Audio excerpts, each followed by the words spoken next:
Lectures तो attend करने ही है तुम्हें, ठीक है। वो तो कोई XYZ रीजन के कारण, टेक्निकल प्रॉब्लम के कारण कोई नहीं कर पाए तो उसके लिए हेल्प होगी, ठीक है।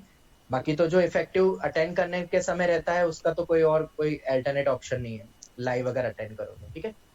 फंक्शन फॉर्मिंग मेथड, अब आज के बाद याद रखना मैंने इसका एक नाम दे दिया है, FFM। What do you mean by this FFM? FFM means function forming method, okay. अब बस ध्यान देना, जिसने रिकॉर्डिंग हो रही है वो रिकॉर्डिंग चालू रख दे, बाकी अब बस ध्यान दो यहाँ पे, ठीक है, जो अब हम पढ़ रहे हैं फंक्शन फॉर्मिंग मेथड FFM। अब इसमें क्या कंडीशंस हैं? पहली कंडीशन तो क्या बताई थी मैंने कि variable term should be at one position only, ठीक है। वेरिएबल टर्म हमेशा एक ही पोजीशन पे होना चाहिए, ओके, हमेशा, नहीं है तो हम कन्वर्ट करेंगे उसको, ठीक है। दूसरा point, we will form a function from x and from that part whose range is we are knowing, अगर हमें उसकी रेंज पता है तो, and then from there we will form the whole function। ये हम देखेंगे आज वापस से, ठीक है। बेसिक फंडामेंटल शीट सभी को आनी चाहिए क्योंकि इसका यूज होने वाला है, और इसी मेथड को हम एनालिटिकल मेथड या लॉजिकल मेथड के नाम से भी बोलेंगे क्योंकि टफ क्वेश्चंस में बहुत काम आने वाला है। तो आज का पूरा ही लेक्चर मैंने डेडिकेट इसी मेथड पे ही कर दिया है, बहुत सारे क्वेश्चंस मैंने लिए हैं, ठीक है। मतलब तुम्हारी क्लास के लिए स्पेशली मैंने एक पूरा लेक्चर डेडिकेट कर दिया, वरना तो मैं 10-15 मिनट्स में बता देता हूँ, बट कोई नहीं, ये बाकी बच्चों के लिए भी काम आ जाएगा फिर नोट्स, ठीक है। जैसे कि पहला वाला देखो, y = 1/x+2, find the range using type 5, मैंने लिख ही दिया है। टाइप 5 मतलब बोले तो फंक्शन फॉर्मिंग मेथड। अब फंक्शन फॉर्मिंग मेथड से कैसे करते हैं, तो हम शुरुआत करेंगे, सबसे पहले चेक करेंगे क्या वेरिएबल टाइम एक ही जगह पर है। हाँ तो बिल्कुल है, x एक ही जगह पर है, तो हम उससे पूरे फंक्शन को बनाएंगे। जैसे अगर मैं पूछूंगा कि तुम कैसे फंक्शन बनाओगे, कोई भी एक छोटे से बच्चे से पूछोगे तो बोलेगा sir first of all we will write x, तो देखो हमने भी x का इंटरवल लिख दिया बाय डिफॉल्ट, कोई कंडीशन नहीं है तो। फिर देन वी विल ऐड 2, तो देखो मैंने ऐड करा 2, इंफिनिटी पे कोई फर्क नहीं पड़ता है। Then we will reciprocal it 1/x+2, और रेसिप्रोकल करते थे, तुम्हें इंटरवल पता है क्या होता है, ठीक है, ये हमने डिस्कस भी करा था, ठीक है। बस अब तो हो गया, रेंज आ गई -∞ to infinity एक्सक्लूडिंग 0, क्योंकि 1/∞ इंफिनिटी इंक्लूड नहीं होता है तो 1/∞ भी 0 भी इंक्लूड नहीं होगा। तो ये हमने देख चुका था, मैंने एक बार रिवाइज करवा दिया, ठीक है। अब तुम चेक भी कर सकते हो टाइप 1 के थ्रू सॉल्व करके, that is find x in terms of y, तो तुम देख सकते हो यही रेंज है, ओके। एक और अगर इसी टाइप का क्वेश्चन ले जिसमें हम find x in terms of y से कर सकते हैं टाइप 1 से, तो हमें मिल जाएगा y ≠ 1। चलो क्रॉस चेक करते हैं टाइप 5 से होगा कि नहीं। अब टाइप 5 को यूज करने के लिए ना एक प्रॉब्लम हो रही है, क्या हो रही है कि variable term is not at one position.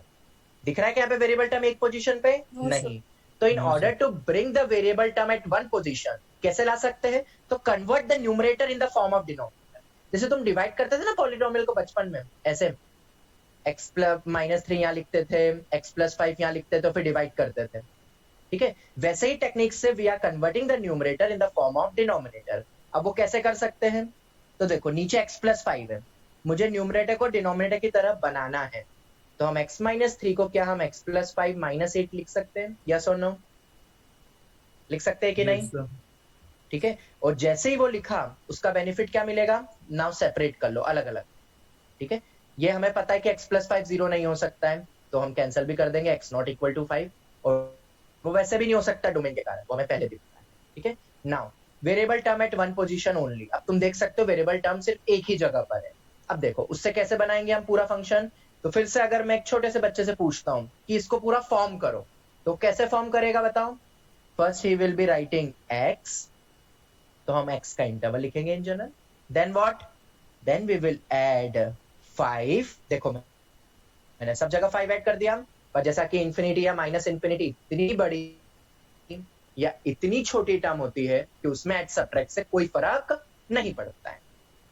Then third step, then we will reciprocal it, तो अब हम उसको रेसिप्रोकल करेंगे, तो हमें पता है -∞ to infinity का रेसिप्रोकल क्या होता है, this we know, -∞ to infinity होगा एक्सेप्ट 0। उसके बाद क्या करना है बताओ, माइनस से मल्टीप्लाई कर देते हैं, तो माइनस से मल्टीप्लाई करते तो इनइक्वालिटी बदल जाती है, बट -∞ to infinity है, जब इसमें माइनस से मल्टीप्लाई होगा तो इन्फिनिटी बनेगा, जब इन्फिनिटी में मल्टीप्लाई होगा तो माइनस, तो -∞, तो अल्टीमेटली देखा जाए तो वही सेम ही फॉर्म आता है, और 0 में मल्टीप्लाई करने से कोई फर्क नहीं पड़ता है। हाँ बोलो। 0 एक्सक्लूड क्यों किया?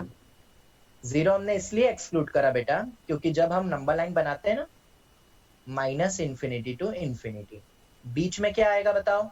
जीरो आएगा। जब भी नेगेटिव से पॉजिटिव जाए तो हमें बीच का जीरो बहुत ध्यान से देखना पड़ता है। जब भी नेगेटिव से पॉजिटिव तो जीरो से जस्ट पहले वाली टर्म क्या होगी? जीरो माइनस, जीरो से थोड़ी सी कम। जीरो से जस्ट आगे वाली वैल्यू बताओ? जीरो से थोड़ी सी बड़ी। अब सब नंबर्स का रेसिप्रोकल करो। माइनस इन्फिनिटी का रेसिप्रोकल कितना होगा? जीरो। पर जीरो नहीं हो सकता एग्जैक्ट जीरो, क्योंकि इन्फिनिटी भी रियल नंबर नहीं होता है, ओपन आता है, तो जीरो से थोड़ा सा छोटा होगा। इन्फिनिटी का रेसिप्रोकल क्या होता है? जीरो होता है, पर जीरो से थोड़ा सा बड़ा होगा क्योंकि वो पॉजिटिव है। अब तुम देख सकते हो जीरो माइनस का reciprocal minus infinity, zero plus का रेसिप्रोकल 1/0 प्लस इन्फिनिटी। अब तुम देख सकते हो इंटरवल क्या आया? माइनस इन्फिनिटी से जीरो, जीरो से इन्फिनिटी। क्या जीरो इंक्लूड हुआ क्या आदित्य बताओ? No sir. नहीं हुआ क्योंकि इन्फिनिटी इंक्लूडेड नहीं है, इस कारण वो एक्सक्लूडिंग जीरो होता है। बहुत बेसिक फंडामेंटल है, किताब वाले तो लिख देते हो, तुम ऐसे भी लॉजिकली सोचो 1/, की टर्म कभी भी जीरो हो सकती है? लॉजिकली बताओ मुझे, सब भूल जाओ। 1/, कभी जीरो हो सकता है? No sir. जीरो होने के लिए इसको इन्फिनिटी होना पड़ेगा, और इन्फिनिटी रियल नंबर में काउंट नहीं होता है, तो जीरो भी रियल नंबर में काउंट नहीं होगा, मतलब इंक्लूड नहीं होगा। रियल नंबर में नहीं, मतलब इंक्लूड नहीं। चल ये हो गया। अब उसके बाद माइनस से मल्टीप्लाई कर दिया, अब 8 से मल्टीप्लाई कर दो, कोई फर्क नहीं पड़ेगा क्योंकि 0 इंटू 8 भी 0 होता है। इन्फिनिटी पे कोई फर्क नहीं पड़ेगा। अब क्या करना है? देन वी विल एड 1, पूरे में ऐड कर दो 1, तो इन्फिनिटी पे कोई फर्क नहीं पड़ेगा, बट 0 में ऐड होके वो क्या बन जाएगा? 1 बन जाएगा। तो अब इंटरवल क्या आ रहा है? माइनस इन्फिनिटी से इन्फिनिटी एक्सक्लूडिंग 1, और ये तुम देख भी सकते हो यहाँ पे भी, जब हमने टाइप 1 से निकाला था तो यही आया था, y नॉट इक्वल टू 1। मतलब क्या हो सकता है? 1 के अलावा, मतलब minus infinity to infinity excluding 1। ये हो गया हमारा पार्ट। चल आगे बढ़ते हैं नेक्स्ट। ये हमने देख चुका था, बस मैं रिकैप कर रहा हूं फटाफट, ठीक है? y इक्वल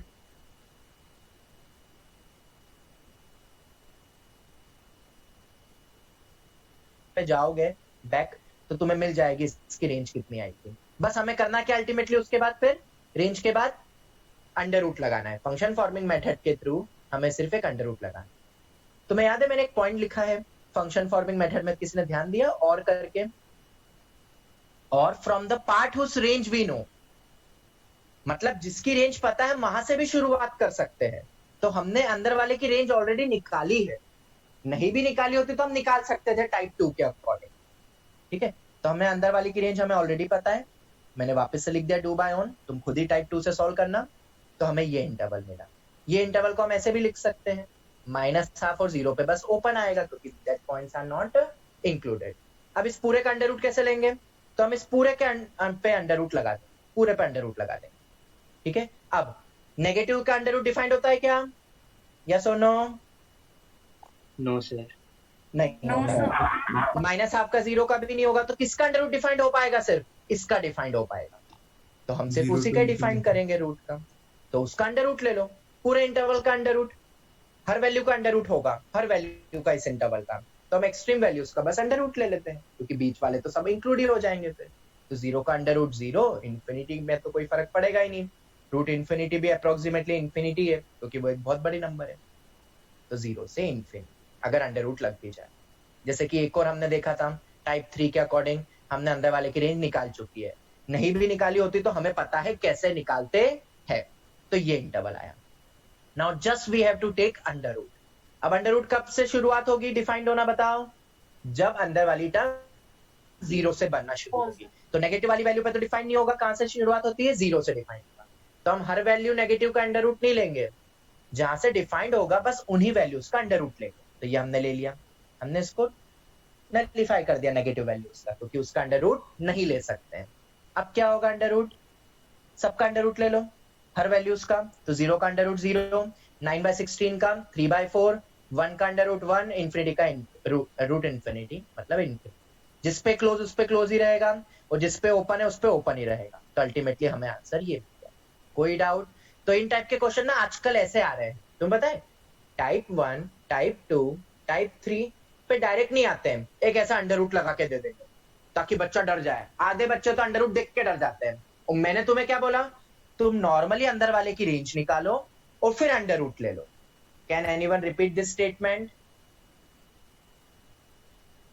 सर पहले नॉर्मल वाले के अंडर रूट निकालेंगे, अंदर की वैल्यू हाँ निकालेंगे, उसके बाद हाँ अंडर रूट लेके करेंगे। बिल्कुल परफेक्ट। और अंदर वाले की रेंज कैसे निकाल सकते हो? तो तुमने टाइप 1 से टाइप 4 पढ़ चुका है, या टाइप 5 भी अभी जैसा हम और भी देखने वाले हैं, ठीक है। Yes sir. तो अंदर वाले की रेंज निकालना आती है हमें, तो अंडर रूट लेने में कोई दिक्कत नहीं होगी। बस एक चीज याद रखना, जहां से वो डिफाइंड हो ना अंडर रूट, उन्हीं वैल्यूज का अंडर रूट लेना।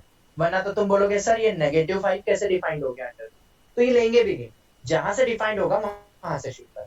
मान लो अगर अंदर वाले की रेंज ये आ गई -5 से -2, तो क्या करोगे फिर? सिर्फ पाई, रेंज हाँ, would be 5. Perfect, very good. अरे कोई भी वैल्यू डोमेन में ही नहीं है, क्योंकि जब तुम इसका डोमेन निकालते हो तो क्या करते हैं बताओ? डोमेन के लिए अंडर रूट के अंदर की term should be greater then और इक्वल टू 0। तो तुम्हें पता चलेगा वो 5 आ गया, क्योंकि वो टर्म हमेशा ही नेगेटिव दिख भी रहा है ना, रेंज भी नेगेटिव आई, ठीक है। तो वो 5 आ जाएगा, कोई दिक्कत वाली बात नहीं है। डोमेन तो पता ही है सबको, अंडर रूट के अंदर की term should be greater than equal to 0, linear factor, wavy curve and then solve, वो तो पता है। रेंज के लिए हम देख रहे हैं बेसिकली। अब चल आगे बढ़ते हैं। ये भी क्वेश्चन हमने देखा था टाइप 4। अगर मैं टाइप 4 को एक बार मतलब रिवाइज करूं तो कैसे करेंगे? हम क्या करते थे टाइप 4 में, बताएगा कोई? जब भी हम x नहीं निकाल पाए तो हम इक्वल टू क्या करते थे? y करते थे, अंदर वाले पार्ट को देते थे। फिर क्या करते थे? क्रॉस मल्टीप्लाई करते थे। फिर क्या दिखता था? एक एक्स स्क्वायर में कोई क्वाड्रेटिक की तरह कुछ एक्सप्रेशन दिखता था, राइट। फिर हम केस लेते थे। What was case 1? जब एक्स स्क्वायर का कोफिशिएंट नॉट इक्वल टू 0, तब हमें क्वाड्रेटिक मिलेगा, तो d greater than equal to 0 लगाते थे। फिर क्या करते थे? केस 2। केस 2 क्या करते थे? अगर ये टर्म ही 0 हो जाए तो, और फिर वो चेक करते थे कि क्या कोई करस्पॉन्डिंगली y पे x मिलेगा कि नहीं, और फिर दोनों का यूनियन लेते थे। तो दैट वाज टाइप नंबर 4, जिसमें हम क्वाड्रेटिक बना के दो केस से d greater than equal to 0 से सॉल्व करते थे। 2 3 4 बार उन क्वेश्चंस को बार बार लिखोगे ना तो रट जाएगी वो मेथड। तो मतलब इतनी टफ नहीं है एकदम, मतलब स्टेप बाय स्टेप तुम लिखना शुरू कर दो, ठीक है। चलो, तो ये तो पार्ट हो गया। तो अभी हमें अंदर वाले की रेंज पता है, और मैंने तुम्हें बोला भी है, शायद किसको याद है, मैंने रिमेंबर लिखवाया था। Yes sir, 1/3 से मैंने 3 अंदर to वाले रेंज बिल्कुल 1/3 से 3, this you have to remember, ठीक है। मैंने आज वो नोट्स पार्ट नहीं लिया है, क्योंकि हमने वो पहले पढ़ चुका था पिछली क्लास में। उसमें मैंने इसमें लिखा भी है कि रिमेंबर मतलब तुम्हें याद रखना है हमेशा, ठीक है। तो अभी हम मान लेते हैं कि हमें ये रेंज पता है, ठीक है। कैसे निकालते हैं? पुराने नोट्स पढ़ो, रिवाइज करो, तुम्हें पता चल जाएगा। तो ये आ गया 1/3 से 3। अब बस तुम्हें क्या लेना है? सिर्फ अंडर रूट लेना है। तो हमने सिर्फ अंडर रूट ले लिया। अब मुझे बताओ, क्या 1/3 से 3 में अंडर रूट डिफाइंड है?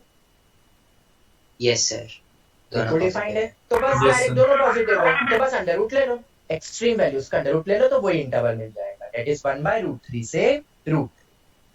ये हो गया हमारा पार्ट। अब तुम देखो, ये क्वेश्चन बहुत टफ है। अगर किसी को नहीं पता कि अंदर वाले की रेंज कैसे निकालते हैं और फिर अंडर रूट लगाने से क्या करते हैं, वरना तो आधे बच्चे अंडर रूट देख के ही छोड़ देंगे।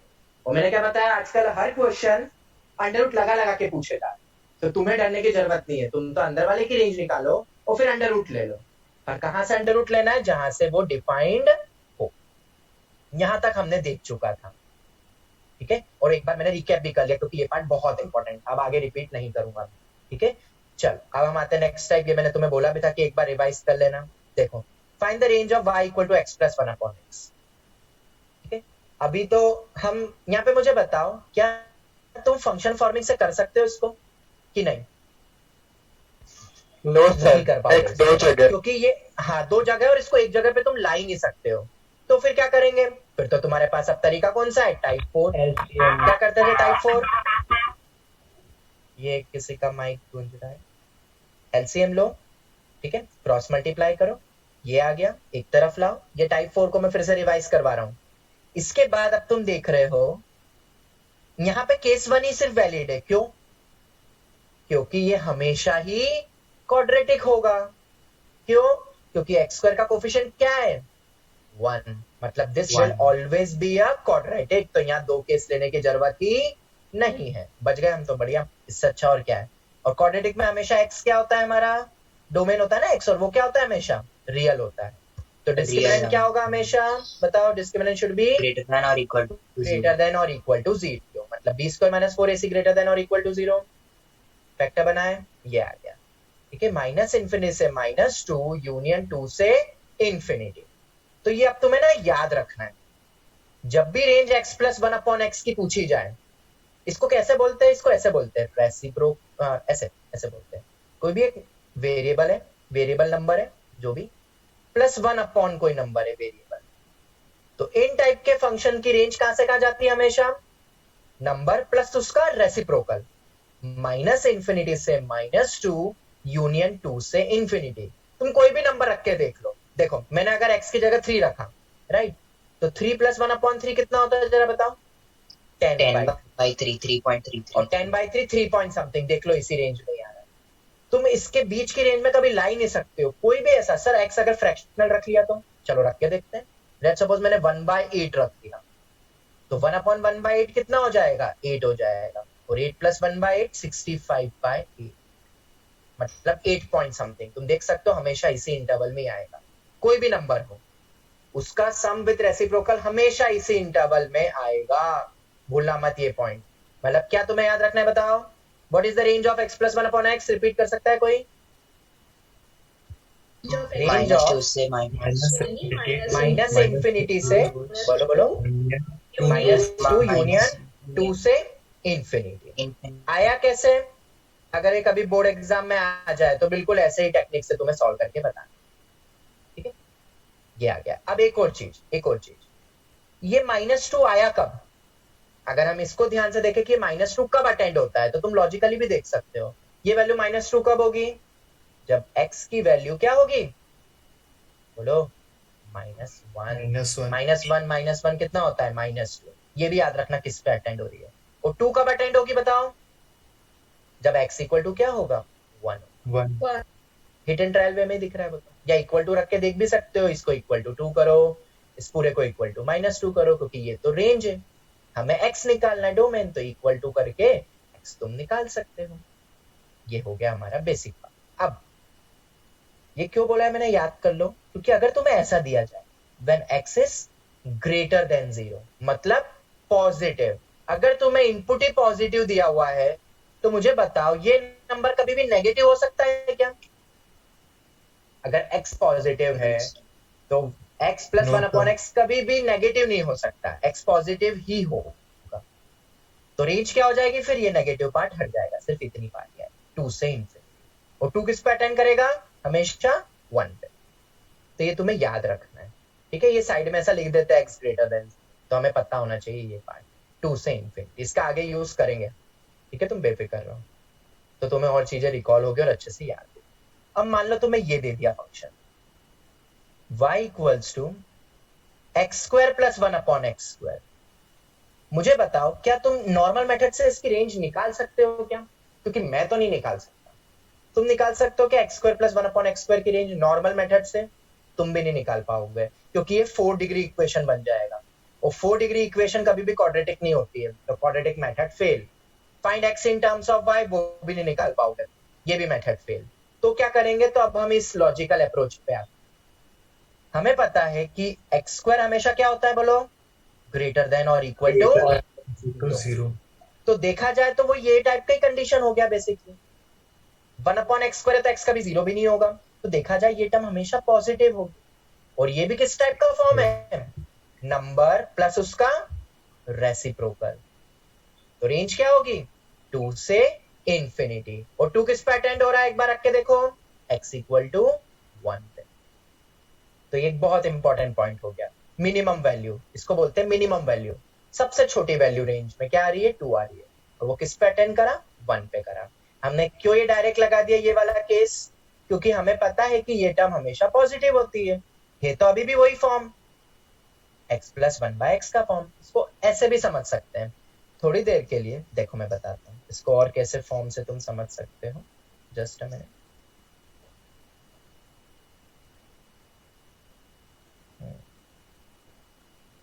ये वो क्यों नहीं आ रहा है,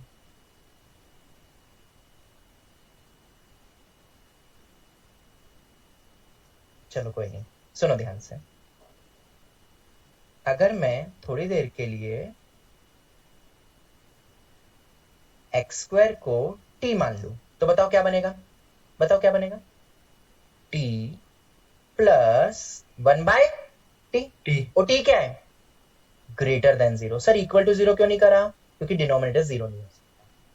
ठीक है, तो t इज ग्रेटर देन 0। तो अभी तो हमने पढ़ा x प्लस 1/x, अगर x ग्रेटर देन 0 होता है तो ये रेंज होगी, तो t प्लस 1/t अगर t ग्रेटर देन 0 होता है तो ये रेंज होगी। तो ऐसे भी तुम समझ सकते हो। ठीक है? मान लो अब ऐसा दे दिया root x plus 1/√x, same form, अभी भी वैसे ही फॉर्म है, पॉजिटिव होगा रूट, 0 हो नहीं सकता, तो इसकी भी रेंज कितनी होगी? 2 से। मैं तुम्हें यूज करना बता रहा हूँ, देखो कैसे यूज होता है।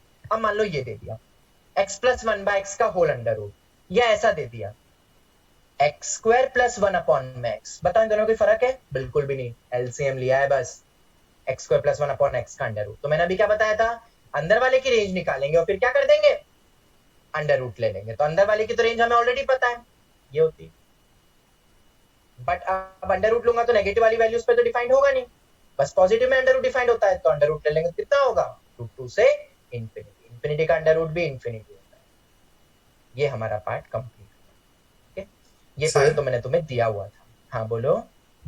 सर अगर 2 से ज्यादा भी पावर हो सकती है तो उसमें भी एप्लीकेबल होगा? हाँ मतलब x³ अगर हो जाएगा तो ध्यान देना, x³ हाँ, तो में तो सर x नेगेटिव भी हो भी सकता है, included तो ये पूरा आ जाएगा। पर अगर x⁴ हो गया तो फिर से ये हो जाएगा। ठीक है, बाकी हम देखेंगे वो डिटेल में, मतलब इसका आगे और भी यूज होगा। ठीक है, तुम याद रखना इसको, तुम देखना आगे कहाँ कहाँ Yes, यूज sir. होगा, मैं बताऊंगा। ठीक है, आगे बढ़ते हैं। चैलेंजिंग क्वेश्चन जो तुम्हें दिया था, find the range of this but using function forming method. अब अगर फंक्शन फॉर्मिंग मेथड निकालना है हमें, उसके थ्रू करना है, तो यू नो वन मेथड, क्या? अंदर वाले, ये अंदर तो इसमें कुछ है नहीं, डायरेक्ट ही है, तो इसकी रेंज तो हमें पता है कितनी होती थी रेंज, बताओ, रिमेंबर करने को बोला है मैंने। 1/3 से 3 क्लोज्ड। 1/3 से 3 क्लोज, ये हमें सबको पता है। ठीक है, तो अब इसकी रेंज हमें पता है 1/3 से 3 क्लोज होती है। तो अब देखो कैसे क्रॉस चेक करते हैं फंक्शन फॉर्मिंग से। बहुत इंपॉर्टेंट क्वेश्चन है, 2 से 3 बार तुम अपने नोटबुक में लिखना, अगर एक बार में तुम्हें डिफिकल्ट लगे। और मैंने टेक्निक बताई है, कोई भी टफ चीज हो, एक बार देख के लिखो, एक बार हेल्प ले लेके दिखो, और एक बार बिना देखे लिखो।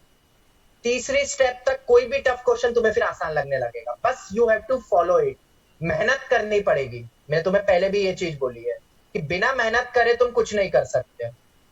ठीक है, मैंने ये नहीं बोला कि एकदम फर्स्ट टाइम में क्लिक हो सब बच्चों को, कोई बात नहीं, तीसरी बार तक करो तो सही, मेहनत करो, लिखो तीसरे तक, 3 स्टेप्स फॉलो करो, फिर तुम्हें आसान लगेगा। पर होता क्या है, बच्चा ये फॉलो नहीं करता है, क्यों? मेहनत से दूर भागता है बच्चा, और फिर तो कोई कुछ कर ही नहीं सकता है। No one can make you prepare you for any exam. ठीक है, तो चलो पहले तो हम समझते हैं इसमें क्या करना है। फंक्शन फॉर्मिंग की पहली कंडीशन क्या होती थी? Variable Variable term at should one be at place. One position. Sir यहाँ तो 4 जगह x है सर, ये तो हो ही नहीं सकता है। नहीं नहीं, बिल्कुल होगा। Convert the numerator in the form of denominator, यहाँ हो रहा है, ध्यान से देखना, अब समझना ध्यान से। मैंने क्या करा, ये टर्म थी ना, मैंने प्लस x करा माइनस x करा। क्यों करा, कोई रीजन दे सकता है क्यों प्लस x माइनस x करा मैंने इसमें? क्योंकि क्योंकि न्यूमरेटर की टर्म वन बिल्कुल डिनोमिनेटर की तरह मैच कर जाएगी। मैंने बोला था ना, convert the numerator in the form of denominator. तो तुम देख सकते हो माइनस एक्स को हम x माइनस 2x भी लिख सकते हैं। But what is the benefit of this type? इसका बेनिफिट सिर्फ यही है कि जब तुम देखोगे, इसको सेपरेट करोगे, तो वो अलग अलग हो जाएगा। जैसे ही मैंने लिखा, अलग अलग करा, कैंसिल आउट हुआ। अब हमें पता भी है, हम आराम से कैंसिल कर सकते हैं, क्योंकि ये टर्म कभी भी 0 नहीं होती है, क्योंकि x² प्लस x प्लस 1 के रूट्स इमेजिनरी होते हैं। ठीक है, चलो ये हो गया, तो कैंसिल आउट कर दिया। अब कितनी जगह बची वेरिएबल टर्म? 3 जगह। पहले कितनी जगह पे थी वेरिएबल टर्म? 4 जगह। चलो एक तो कम हुई। इसको तुम ऐसे भी समझ सकते हो, मैंने बस डिवाइड करा है पॉलिनोमियल को। तुम्हें पता है, अगर मैं डिवाइड करता हूँ किसी भी पॉलिनोमियल को, देखना यहाँ पे, तो ये मेरा क्वोशिएंट है और ये मेरा रिमाइंडर है। तुम घर जाके लॉन्ग डिवीजन मेथड लगाना, तो this will be quotient and this will be the remainder. वही टेक्निक है ये, convert the numerator in the form of denominator, जो बचपन में तुम क्या करते थे, लॉन्ग डिवीजन मेथड करते थे। मैंने basically factorisation and convert the numerator in the form of denominator से करा। ठीक है, चलो आगे बढ़ते हैं। यहाँ तक हो गया अपना फॉर्म। इसके बाद अब सुनना ध्यान से, अभी भी 3 जगह वेरिएबल है, बट अब मैं क्या करूंगा, मैं x को नीचे लेकर आऊंगा। x को नीचे लेकर आने का मतलब होता है डिवाइड करना। Divide by x in numerator and denominator. But तुम्हें पता है मैथ्स में हम नॉन जीरो टर्म से ही डिवाइड कर सकते हैं, पता है कि नहीं ये चीज? Yes sir. ठीक है, हम हमेशा नॉन जीरो टर्म से ही डिवाइड करते हैं, फिर चाहे वो न्यूमरेटर डिनोमिनेटर में करो या एलएचएस आरएचएस में करो। तो इसीलिए मैंने दो केस ले लिए। Case one, when x equal to zero, क्योंकि x से डिवाइड करूंगा तो x तो जीरो भी हो सकता है, तो मैंने पहला केस लिया when x equal to zero. अगर x जीरो के बराबर हो सकता है तो ये y कितना आएगा, 1 आएगा। ये मेरा फर्स्ट केस। ठीक है, now you might be thinking why we have taken two cases, तो वो तुम्हें समझ में आ ही गया है। We can only divide non zero terms in math. फिर से एक स्माइली आई क्योंकि ये एक बहुत इंपॉर्टेंट पॉइंट है, तुम ऐसे डिवाइड नहीं कर सकते हो। साहिल तुमने सब सॉल्व किया था तो मैंने इसी पॉइंट पे तुम्हें टोका था, याद है ना? Yes sir. भूलना मत। हाँ, अगर तुम कुछ ऐसी टर्म को डिवाइड करो एक्स स्क्वायर प्लस वन को, फिर तो कोई दिक्कत नहीं है क्योंकि ये कभी भी नेगेटिव नहीं है। ठीक है, तुम देख सकते हो हमने कैंसिल आउट भी Yes, करा sir. है यहाँ पे, x square plus x plus one, कोई दिक्कत नहीं क्योंकि ये कभी भी जीरो, वरना वो टर्म वो पॉइंट्स में हटा देता। तो मैंने दो केस लिए यहाँ पे। अब मैं डिवाइड कर रहा हूँ एक्स को in numerator and denominator in the second term. तो देखो क्या होगा, जरा मुझे बताओ। अगर मैं इसमें x में डिवाइड करूंगा x से तो न्यूमरेटर कितना बनेगा, 2। देखो इंडिपेंडेंट ऑफ वेरिएबल हो गया। नीचे बताओ x, दूसरा क्या बनेगा 1, तीसरा क्या बनेगा 1 अपॉन एक्स। अरे x square plus x plus one को डिवाइड करो ना x से, कितना होगा x square upon x, x upon x 1, 1 upon x 1 upon x. तो मुझे क्या मिल गया 2 upon x plus 1 plus 1 upon x. तुम देख सकते हो यहाँ पे, इसको मैंने रीअरेंज करके ऐसा। ठीक है, अब ध्यान से देखो, क्या ये टर्म कहीं पढ़ी है आज अपन ने? यस। ठीक है, मैंने तुम्हें क्या बोला था कि variable term should be at one position, but कोई बात नहीं, हम नहीं ला सकते, बट हमें इसकी टोटल रेंज ऑलरेडी पता है, तो हम इसी को यूज करके पूरा फंक्शन बना देंगे। देखो मैंने पूरा एक्सप्लेन करा हुआ है। X plus one upon x की रेंज क्या होती है, वी नो, माइनस इन्फिनिटी से -2 यूनियन 2 से इन्फिनिटी, दोनों पे क्लोज है, इसलिए मैंने बोला था याद करो। अब क्या करना है, फिर से मैं एक छोटे से बच्चे से पूछूंगा तो वो क्या बोलेगा, सबसे पहले sir we will write x plus 1 upon x. फिर क्या करेगा बोलो, देन वी विल ऐड, बोलो बोलो, then We in order will to add form the one. function, then we will add, बोलो, One. ठीक है, देखो ये हमने 1 ऐड कर, तो सब में ऐड कर दो 1, पूरे एक्सप्रेशन में पूरे इंटरवल 1 ऐड करो, तो इन्फिनिटी पे तो कोई फर्क नहीं पड़ता है, बट -2 में ऐड करेंगे तो -1 बनेगा, 2 में ऐड करेंगे तो 3 बनेगा, जहां क्लोज है वहां क्लोज थी, जहां ओपन है वहां ओपन। अब क्या करना है, हाँ अब रेसिप्रोकल होगा, तो डरना मत। इस टाइप के टर्म्स का रेसिप्रोकल कैसे करते, देखो मैंने यहाँ फिर से समझाया है, ये वैसे तो फंडामेंटल में बताया हुआ था। मैंने नंबर लाइन पे ये इंटरवल को रिप्रेजेंट करा, देख सकते हो तुम, एक इंटरवल ये है और एक इंटरवल ये है, 3 से इंफिनिटी, और एक है -3 से माइनस। रेसिप्रोकल करो, हर एक नंबर का रेसिप्रोकल करो, बीच का इंटरवल है ही नहीं हमारे पास, ठीक है, इस बार जीरो इंक्लूड ही नहीं है इस बार।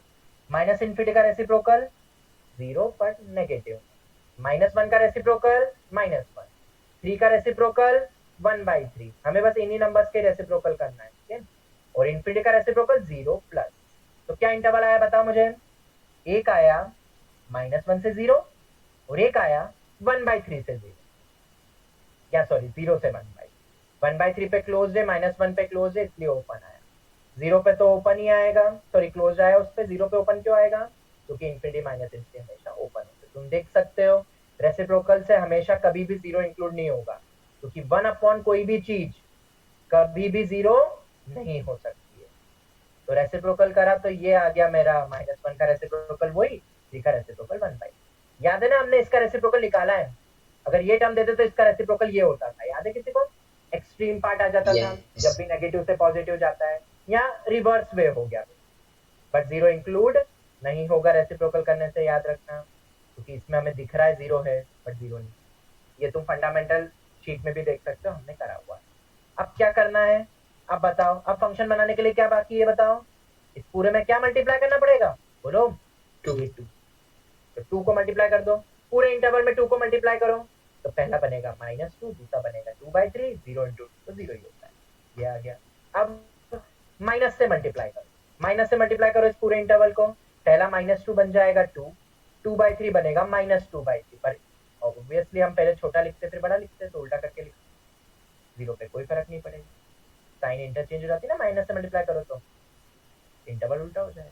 या अब क्या करना है, ऐड 1 करना है, सभी में 1 ऐड कर दो तो ये आ जाएगा -2/3 प्लस 1 कितना होता है 1/3, और दूसरा पार्ट कितना है 2 है, तो 2 में ऐड करूंगा 1 तो कितना होगा 3 होगा, ये आ गया। एक चीज और, यहाँ मैंने एक गड़बड़ करी है, बताओ क्या गड़बड़ करी।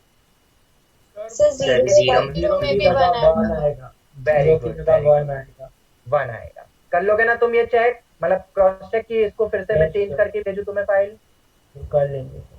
ठीक है। अब कुछ कुछ चीजें तुम्हें भी तो चेक पॉइंट्स होगा, तुम पता तो चले कि तुम बस आंख बंद करके कॉपी पेस्ट करते हो नोट्स में कि समझ समझ के करते हो, तो इसमें +1 ऐड होगा तो सब में 1 ऐड होगा, यहाँ 1 कर, ठीक है, वो जल्दबाजी में लिखने में गलती हो, तो यहाँ पे भी 1 ऐड होगा, और इंक्लूडिंग 1 है वो, तुम देख सकते हो सभी 0 की जगह 1 हो गया है, क्यों, तुम देख सकते हो फर्स्ट केस से क्या आंसर आया था, बताओ आगे अपना फर्स्ट केस, ये रहा, फर्स्ट केस में आंसर क्या था y = 1 ही था, ठीक है, और केसेस का हमेशा आखिरी में क्या करते हैं, यूनियन करते हैं, तो ये देखो मैंने यहाँ पे भी 1 रखा है, यहाँ पे भी 1 रखा है, 0 तो वैसे भी इंक्लूड नहीं था इस इंटरवल में, लॉजिकली भी सोच सकते थे कि कुछ गड़बड़ करिए, तो हटा क्या रहे हो उसको, तो यहाँ पे भी 1 है, यहाँ पे भी 1, ठीक है, तो जो भले ही तुमने यहाँ एक्सक्लूड करा है पर फर्स्ट केस में इंक्लूड तो करा ही है ना, तो यूनियन में आ जाएगा, तो 1/3 से 3 क्लोज इंटरवल, ये मेरा आंसर आ गया। अब तुम देख सकते हो ये वाला जो 1 हमने हटाया है ना, तुम टाइप 4 में भी देखना, टाइप 4 में भी फर्स्ट केस से 1 हटा था, याद है किसी को, टाइप 4 में भी 1 हटा था, और टाइप 2 से जब वो सॉल्व करके फिर हमारा 1 इंक्लूड हो गया था, तो फंक्शन फॉर्मिंग भी कुछ वैसे ही बता रहा है, तो ये मेरा आंसर है। तो अगर मैं इस पूरे क्वेश्चन को रिकैप करूं, क्योंकि क्वेश्चन बहुत अच्छा है और फर्स्ट टाइम तुम ये मेथड से सीख रहे हो इतने टफ क्वेश्चन को फंक्शन फॉर्मिंग, एग्जैक्ट तरीका तो तुम्हें पता ही है टाइप 4 से, तो how can we summarise this problem, कोई करेगा, साहिल करोगे समराइज, पहले इस पेज को समराइज करो। यस सर, करो सर सबसे पहले question y = x² - x + 1 / x² + x + 1, sir पहला की पॉइंट है कि फंक्शन फॉर्मिंग का variable should be at one place, तो उसको करने के लिए हमें डिनोमिनेटर और न्यूमरेटर को सेम करना पड़ेगा, जिससे हमारा आंसर आएगा 1 - 2x / x² + x + 1, but sir अभी और इधर एक वापस सेकंड, 3 जगह वेरिएबल है। एक सेकंड, बिल्कुल 3 जगह वेरिएबल है, कम से कम 4 वेरिएबल से 3 वेरिएबल की पोजीशन पे तो आए, चलो रिपीट करो, आगे कंटिन्यू करो। तो सर उसके बाद तो 3 से एटलीस्ट हमें एक जगह पे लाना है, तो at least we can divide by x, तो फिर हमारा आ जाएगा 1 - 2/x + 1 + 1/x, और सर हम लोग इसके आगे फर्दर सिंप्लीफाई नहीं कर पाएंगे, तो हम लोग ने वो पढ़ा था नहीं, तुमने एक चीज फिर भूल गए, तुम भूल गए, जब भी हम डिवाइड करते हैं x से, तो वो कोई भी चीज एक्सप्रेशन से डिवाइड करो, तो दैट टर्म शुड बी = 0। हाँ, फिर से तुम वही चीज भूल रहे हो, नॉन जीरो होना चाहिए, Yes, पर sir. यहाँ पे तो x से डिवाइड कर रहा हूँ तो x कैन बी 0, अरे बेटा x तो 0 हो सकता है, रख के भी देख लो, यहाँ पे x = 0 पे y 1 आ रहा है, Yes, sir. x can be 0, तो मैंने पहले केस में क्या लिया, मान लेते हैं x 0, X अलग अलग कर देते ना, x = 0 और x not equal to 0, मैंने इस तरीके से 2 केस में डिवाइड करा, जब 0 होगा तो y 1 आ गया, और जब 0 नहीं होगा, अब जो तुमने बोला डिवाइड करेंगे, आगे बोलो। सर बाद में जब when केस 1 तो x = 0 हो गया, केस 2 जब x not equal to 0, तो बाद में हम लोग सर x + 1/x का रेंज डायरेक्टली याद करना था, तो वो लिख देंगे, उसके बाद सिंपली प्रोसीड करेंगे, पहले x + 1/x की रेंज होती है -∞ से -2 क्लोज यूनियन 2 से ∞, उसके बाद उसमें 1 ऐड करेंगे, तो जिससे आएगा -∞ से -1 क्लोज यूनियन 3 से ∞, उसके बाद Infinity उसका पे क्यों ऐड नहीं हुआ? रेसिप्रोकल करेंगे। एक सेकंड, इंफिनिटी हाँ पे सर, क्यों सर ऐड नहीं हुआ? इन्फिनिटी सर इन्फिनिटी तो इन्फिनिटी है, वो तो मतलब जितना भी ऐड करोगे सब्ट्रैक्ट करेंगे हम लोग, तो फिर वो तो इन्फिनिटी रहेगा ना सर। ठीक है, परफेक्ट, आगे बढ़ो। सर उसके बाद हम लोग रेसिप्रोकल करेंगे, तो इन्फिनिटी का रेसिप्रोकल 0 से थोड़ा सा कम होगा, और प्लस इन्फिनिटी का रेसिप्रोकल 0 से थोड़ा सा बड़ा होगा तो 0 इंक्लूड नहीं हो रहा है. So finally we will get 1 by x plus 1 by x plus 1, that is x plus 1 by x का whole reciprocal. हमारे पास आएगा -1 से 1 by 3 दोनों closed excluding 0. उसके बाद हम लोग 2 से मल्टीप्लाई करेंगे तो हमारे पास आ जाएगा -2 से 2 by 3 both closed excluding 0. उसके बाद माइनस से मल्टीप्लाई करेंगे तो -2 by 3 से 2 both closed excluding 0. उसके बाद +1 ऐड करेंगे तो सब में +1 हो जाएगा तो 1 minus 2 by 3 is equal to 1 by 3 से 1 by 3 से 3 closed excluding 1 क्योंकि 0 में भी 1 ऐड होगा और फिर आखिर में केसेस का यूनियन हो जाएगा तो 1 तो सर आ जाएगा final answer y belongs to 1 by 3 से 3 क्लोज. Very good. मेरे ख्याल से अब तो तुम्हें रट ही गया होगा ये क्वेश्चन. ठीक है. ये मैं यही चीज मैं भी सबको भी बोलूंगा कि बेटा इतनी बार रिवीजन करो तुम्हें एक एक स्टेप याद रह जाएगी. मतलब अपन बोलते ना जब भी तुम 2+3 लिखते हो तो तुम 5 ही लिखते हो. क्यों? तब क्यों नहीं सोचते हो जब तुम फर्स्ट क्लास में थे तब तो तुम्हें टीचर ने मार मार के सिखाया कि 2+3 5 होता है. अब क्यों नहीं सोचते हो? तुमने इतनी बार कर लिया कि अब तुम्हें रट गई ये चीजें. This is said to be so called revision. ऐसा रिवीजन होना चाहिए और जिस दिन से ये शुरू हो जाएगा तुम देखना क्या कमांड आ जाएगी तुम्हारे मैथ्स में. ठीक है. ऐसे टीचर हमें कैसे कमांड आती क्योंकि हमें रट गई ये चीज हमने. और एक और चीज रटना मतलब ऐसे नहीं कि रटते जाओ. किस वे में रटना होता है? हमेशा लॉजिकल वे में. क्योंकि जितना तुम लॉजिकल वे में याद रखोगे ना उतनी बहुत समय तक तुम्हें वो चीजें याद रह जाएगी. जैसे कि 2+3 5 तुमने याद करा हुआ है तुमने रटा नहीं था. ऐसे तो अगर रटा होता तो अगर मैं 3+7 कर देता तो तुम 10 नहीं बता पाते क्योंकि तुमने तो रटा था 2+3 5. तुम्हें मेथड पता है कि क्या होता है. इसीलिए मेथड पे फोकस करो और फिर बार बार रिवीजन करो. ओके. चलो आगे देखो. मैंने एक नोट लिखा है. It seems this method is quite lengthy, conceptual also and tough also, जो बहुत सारों को लगा होगा. But if we have a strong command on this method, we can crack many questions which can be solved through type 1 and type 4 also. ठीक है. Smiley बनाई जो कि हमने देखा भी. टाइप 1 टाइप 4 के क्वेश्चंस को भी हम वैसे भी सॉल्व कर सकते थे. जरूरी नहीं कि फंक्शन फॉर्मिंग से करना पड़े. बट ऑल्सो देखो when there is any substitution and range is asked, there also we can use this method. We'll be practicing more in upcoming classes. मैं आगे और भी प्रैक्टिस के थ्रू तुम्हें बताऊं. ठीक है. जहां तुम्हें पता चलेगा कि विदाउट फंक्शन फॉर्मिंग तुम कर ही नहीं सकते हो क्वेश्चन को सॉल्व. अभी तक तो मैंने वो क्वेश्चंस लिए थे जिनकी तुम्हें ऑलरेडी रेंज निकालना आती थी. ठीक है. अब हम थोड़े समय बाद ऐसे क्वेश्चन देखेंगे जहां तुम निकाल ही नहीं सकते. जैसे आज भी मैंने बताया ना x² + 1/x². अगर तुम्हें x + 1 by x की पता है तो तुम डायरेक्ट निकाल सकते हो इसकी, वरना तो इसकी रेंज निकाल ही नहीं पाओगे. चलो एक और देखते हैं. मैंने लिख दिया find range using FFM method. अब एफएफएम मेथड क्या होती है? Function forming method. स्टैंडर्ड तरीका तो तुम्हें पता ही ना क्या करते हैं. ये टाइप 3 है शायद. याद है ना टाइप 3? क्रॉस मल्टीप्लाई x² निकलेगा, अंडर रूट लगाओगे और this term should be greater than equal to 0. Remembered or not? Yes sir. Yes sir. अब फंक्शन फॉर्मिंग से कैसे कर सकते हैं जरा वो देखते हैं. तुम्हें x दिया हुआ है -∞. इन जनरल तो यही होगा ना, कुछ x पे कंडीशन थोड़ी ना. हम क्या करेंगे? अब स्क्वायर करेंगे. जब भी नेगेटिव से पॉजिटिव जाता है तो क्लोज 0 से इंफिनिटी होता है. मैंने यहाँ बताया हुआ भी है. आगे के रेसिप्रोकल आएगा. अभी तो स्क्वायर में तो तुम्हें पता ही है कि क्लोज 0 से इंफिनिटी आता है. ये तो बेसिक हमने बहुत बार पढ़ चुका है. ठीक है. और 0 पे वो क्लोज क्यों आएगा? क्योंकि बीच में 0 इंक्लूडेड रहता है. चलो माइनस से मल्टीप्लाई करो. फिर से मैं वही चीज तुमसे पूछूंगा. अगर मैं एक छोटे से बच्चे से पूछता हूँ तो वो क्या बोलेगा? First of all we will write x, then we will square it, then we will subtract it with -1. So inequality change हो गई. Then we will add 2 and then we will reciprocal it. तो देखो यहाँ तक करा हमने, add कर दिया 2. इक्वालिटी देख लेना कहाँ कहाँ इक्वालिटी है. अब रेसिप्रोकल करेंगे तो -∞ से 2. बहुत ध्यान देना क्योंकि फिर से हम नेगेटिव से पॉजिटिव जा रहे हैं. तो ये देखो -∞ से 2. इस इंटरवल का मुझे रेसिप्रोकल लेना है तो बीच में 0 भी आएगा. 0 से थोड़ा से कम का रेसिप्रोकल -∞, थोड़े से बड़े का +∞, -∞ का 0 -2 का 1/2.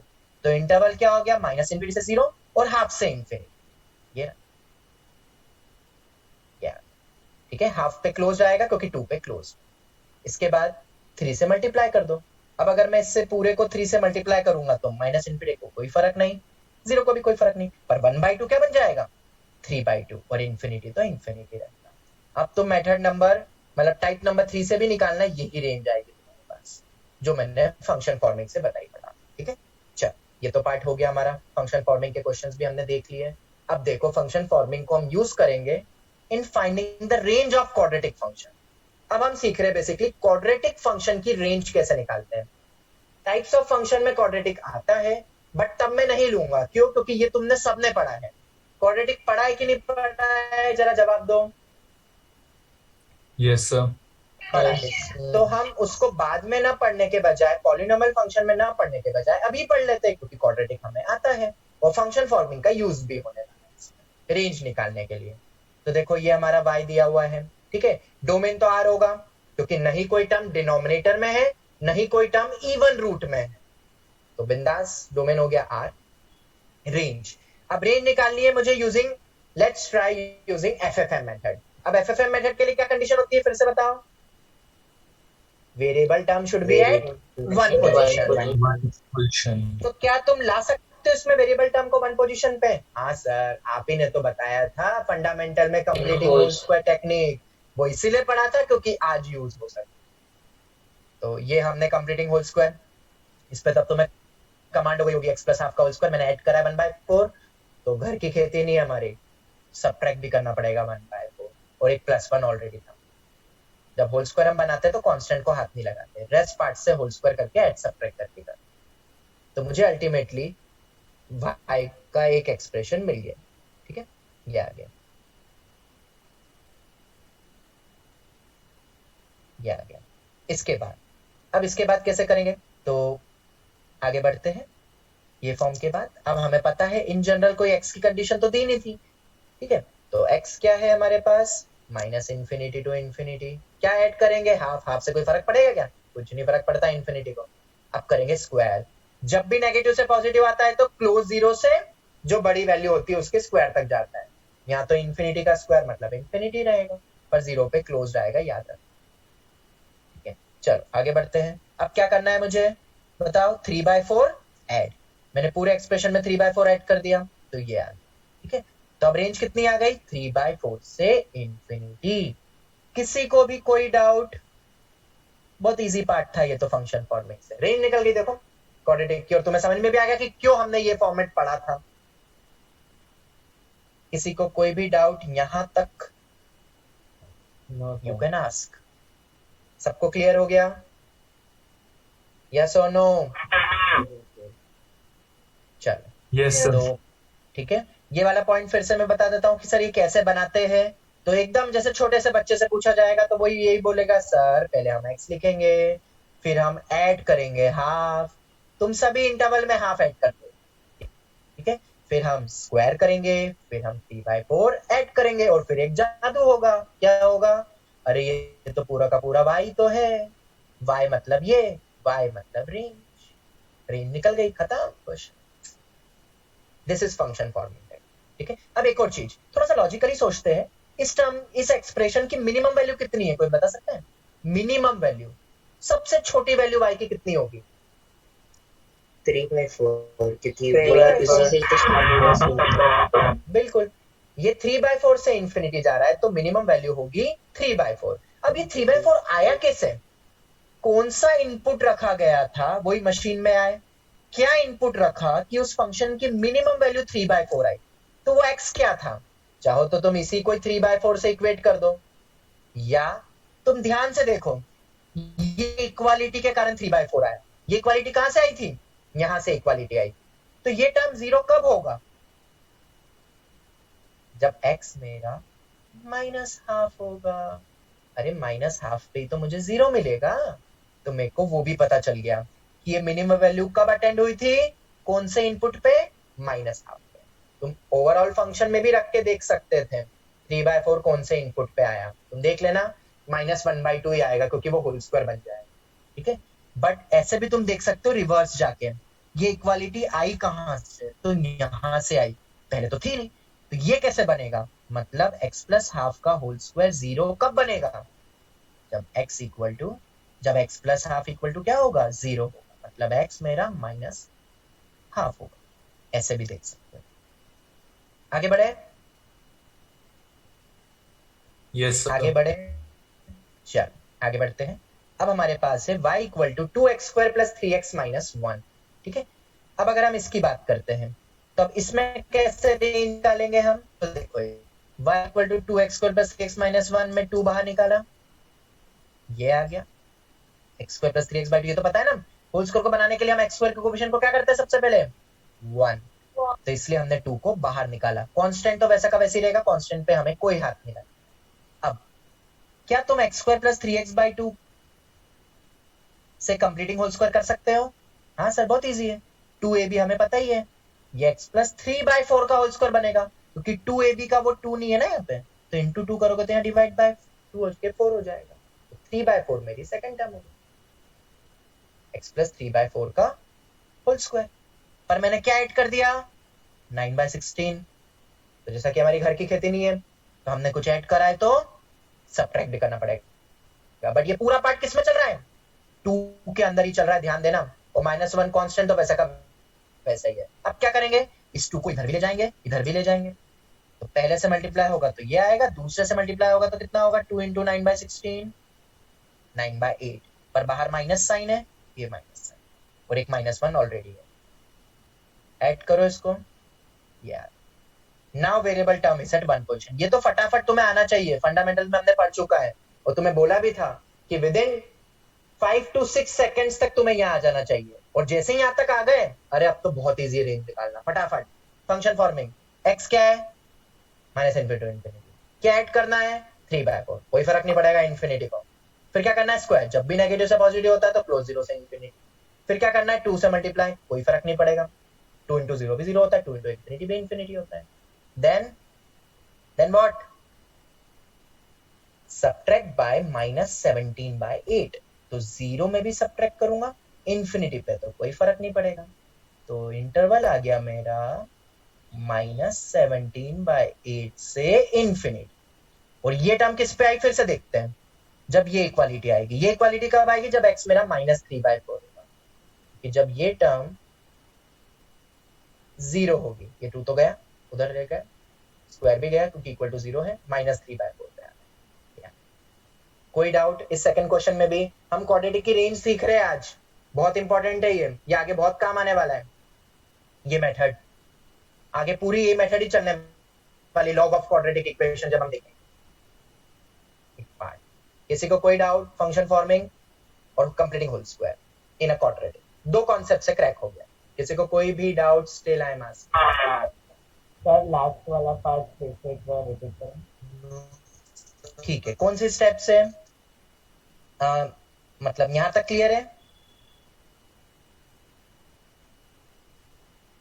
यहाँ तक क्लियर है? उससे आगे हाँ उसके आगे देखो, फंक्शन फॉर्मिंग। हम x से शुरू करेंगे, पूरा फंक्शन बनाएंगे। फिर से एक छोटे से बच्चे से पूछो कैसे बनाएगा वो पूरा फंक्शन। पहले तो वो लिखेगा x तो इन जनरल कहां से कहां होता है, जब कुछ नहीं दिया हो अलग से, यही होता है x, रियल नंबर है। क्या ऐड करेंगे फिर 3/4 ऐड करने से क्या होगा, इन्फिनिटी पे कोई फर्क नहीं पड़ेगा। फिर क्या करेंगे बोलो, 2 से पहले होल स्क्वायर करेंगे, जब भी नेगेटिव से पॉजिटिव जाता है तो स्क्वायर करते हैं तो क्लोज 0 से शुरू होता है, ये लॉजिक हमने देख चुका। और इन्फिनिटी का स्क्वायर तो इन्फिनिटी, या अब इसमें 2 से मल्टीप्लाई करो, तो 2 से मल्टीप्लाई करेंगे तो कोई फर्क नहीं पड़ेगा, 0 × 2 0 ही होता है। फिर क्या ऐड कर देना है -17/8, तो सभी जगह -17/8 कर दो। ऐड सब्ट्रैक्ट से साइन पे कोई फर्क नहीं पड़ता इनइक्वालिटी पे, ऐड सब्ट्रैक्ट से बस जब नेगेटिव नंबर मल्टीप्लाई डिवाइड होता है तो फर्क, ऑपोजिट। चल कोई भी डाउट? चल मिनिमम वैल्यू कितनी आई, -17/8। चल आगे बढ़ते हैं। डोमेन तो आ रही है, वो तो देख ही सकते हो, नहीं कोई डिनोमिनेटर में टर्म है, नहीं कोई अंडर रूट में टर्म। एक और क्वेश्चन, क्वाड्रेटिक की रेंज तुम देख रहे हो, मैं बहुत सारे क्वेश्चंस तुम्हें करवा रहा हूं ताकि तुम्हें ये बस तुम अभी इनको लिखना कमांड हो जाए, क्योंकि ये बहुत बेसिक फंडामेंटल है। माइनस बाहर निकाला, x² के कोफिशिएंट को पॉजिटिव बनाने के लिए, इन दो को देख के होल स्क्वायर बनाया, 25/4 ऐड करा तो सब्ट्रैक्ट करना पड़ेगा, माइनस दोनों में ले जाना, तो ये माइनस और ये प्लस हो जाएगा, देन +3 एलसीएम ले लिया, ये आ गया। बस फिर से वही चीज तुम एक बार पढ़ लो, किसी में भी कोई डाउट हो तो पूछ लो। x minus infinity to infinity -5/2 वही रहेगा, स्क्वायर क्लोज 0 से इन्फिनिटी। अब माइनस लगाना, ध्यान देना, तो माइनस लगाएंगे तो क्या होगा, माइनस से मल्टीप्लाई करेंगे तो इनइक्वालिटी क्या हो जाएगी, बदल जाएगी। इन्फिनिटी का माइनस इन्फिनिटी, 0 का तो 0 ही रहेगा बट उल्टा हो जाएगा। 0 पे इक्वालिटी थी इसलिए यहाँ पे भी इक्वालिटी है, +37/4 सब में था, तो ये इंटरवल आया माइनस इन्फिनिटी से 37/4 क्लोज। और 37/4 कब आया, 37/4, तो 37/4 कब आएगा, जब ये टर्म 0 बनेगी, क्योंकि उसी से ही आया। अब ये 0 कब बनेगा, जब x मेरा 5/2।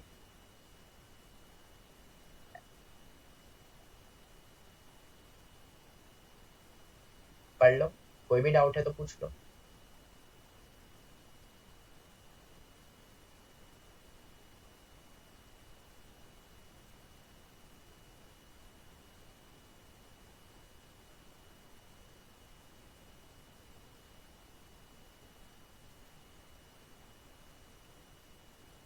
Can we proceed further? Yes, sir. Yes sir. चल आगे बढ़ते हैं, ये हमारा पार्ट खत्म हुआ। इसके बाद नेक्स्ट आता है y equals to x⁴ + x² + 1। कैसे निकालोगे रेंज, ये तो क्वाड्रेटिक है ही नहीं, कि है क्वाड्रेटिक है,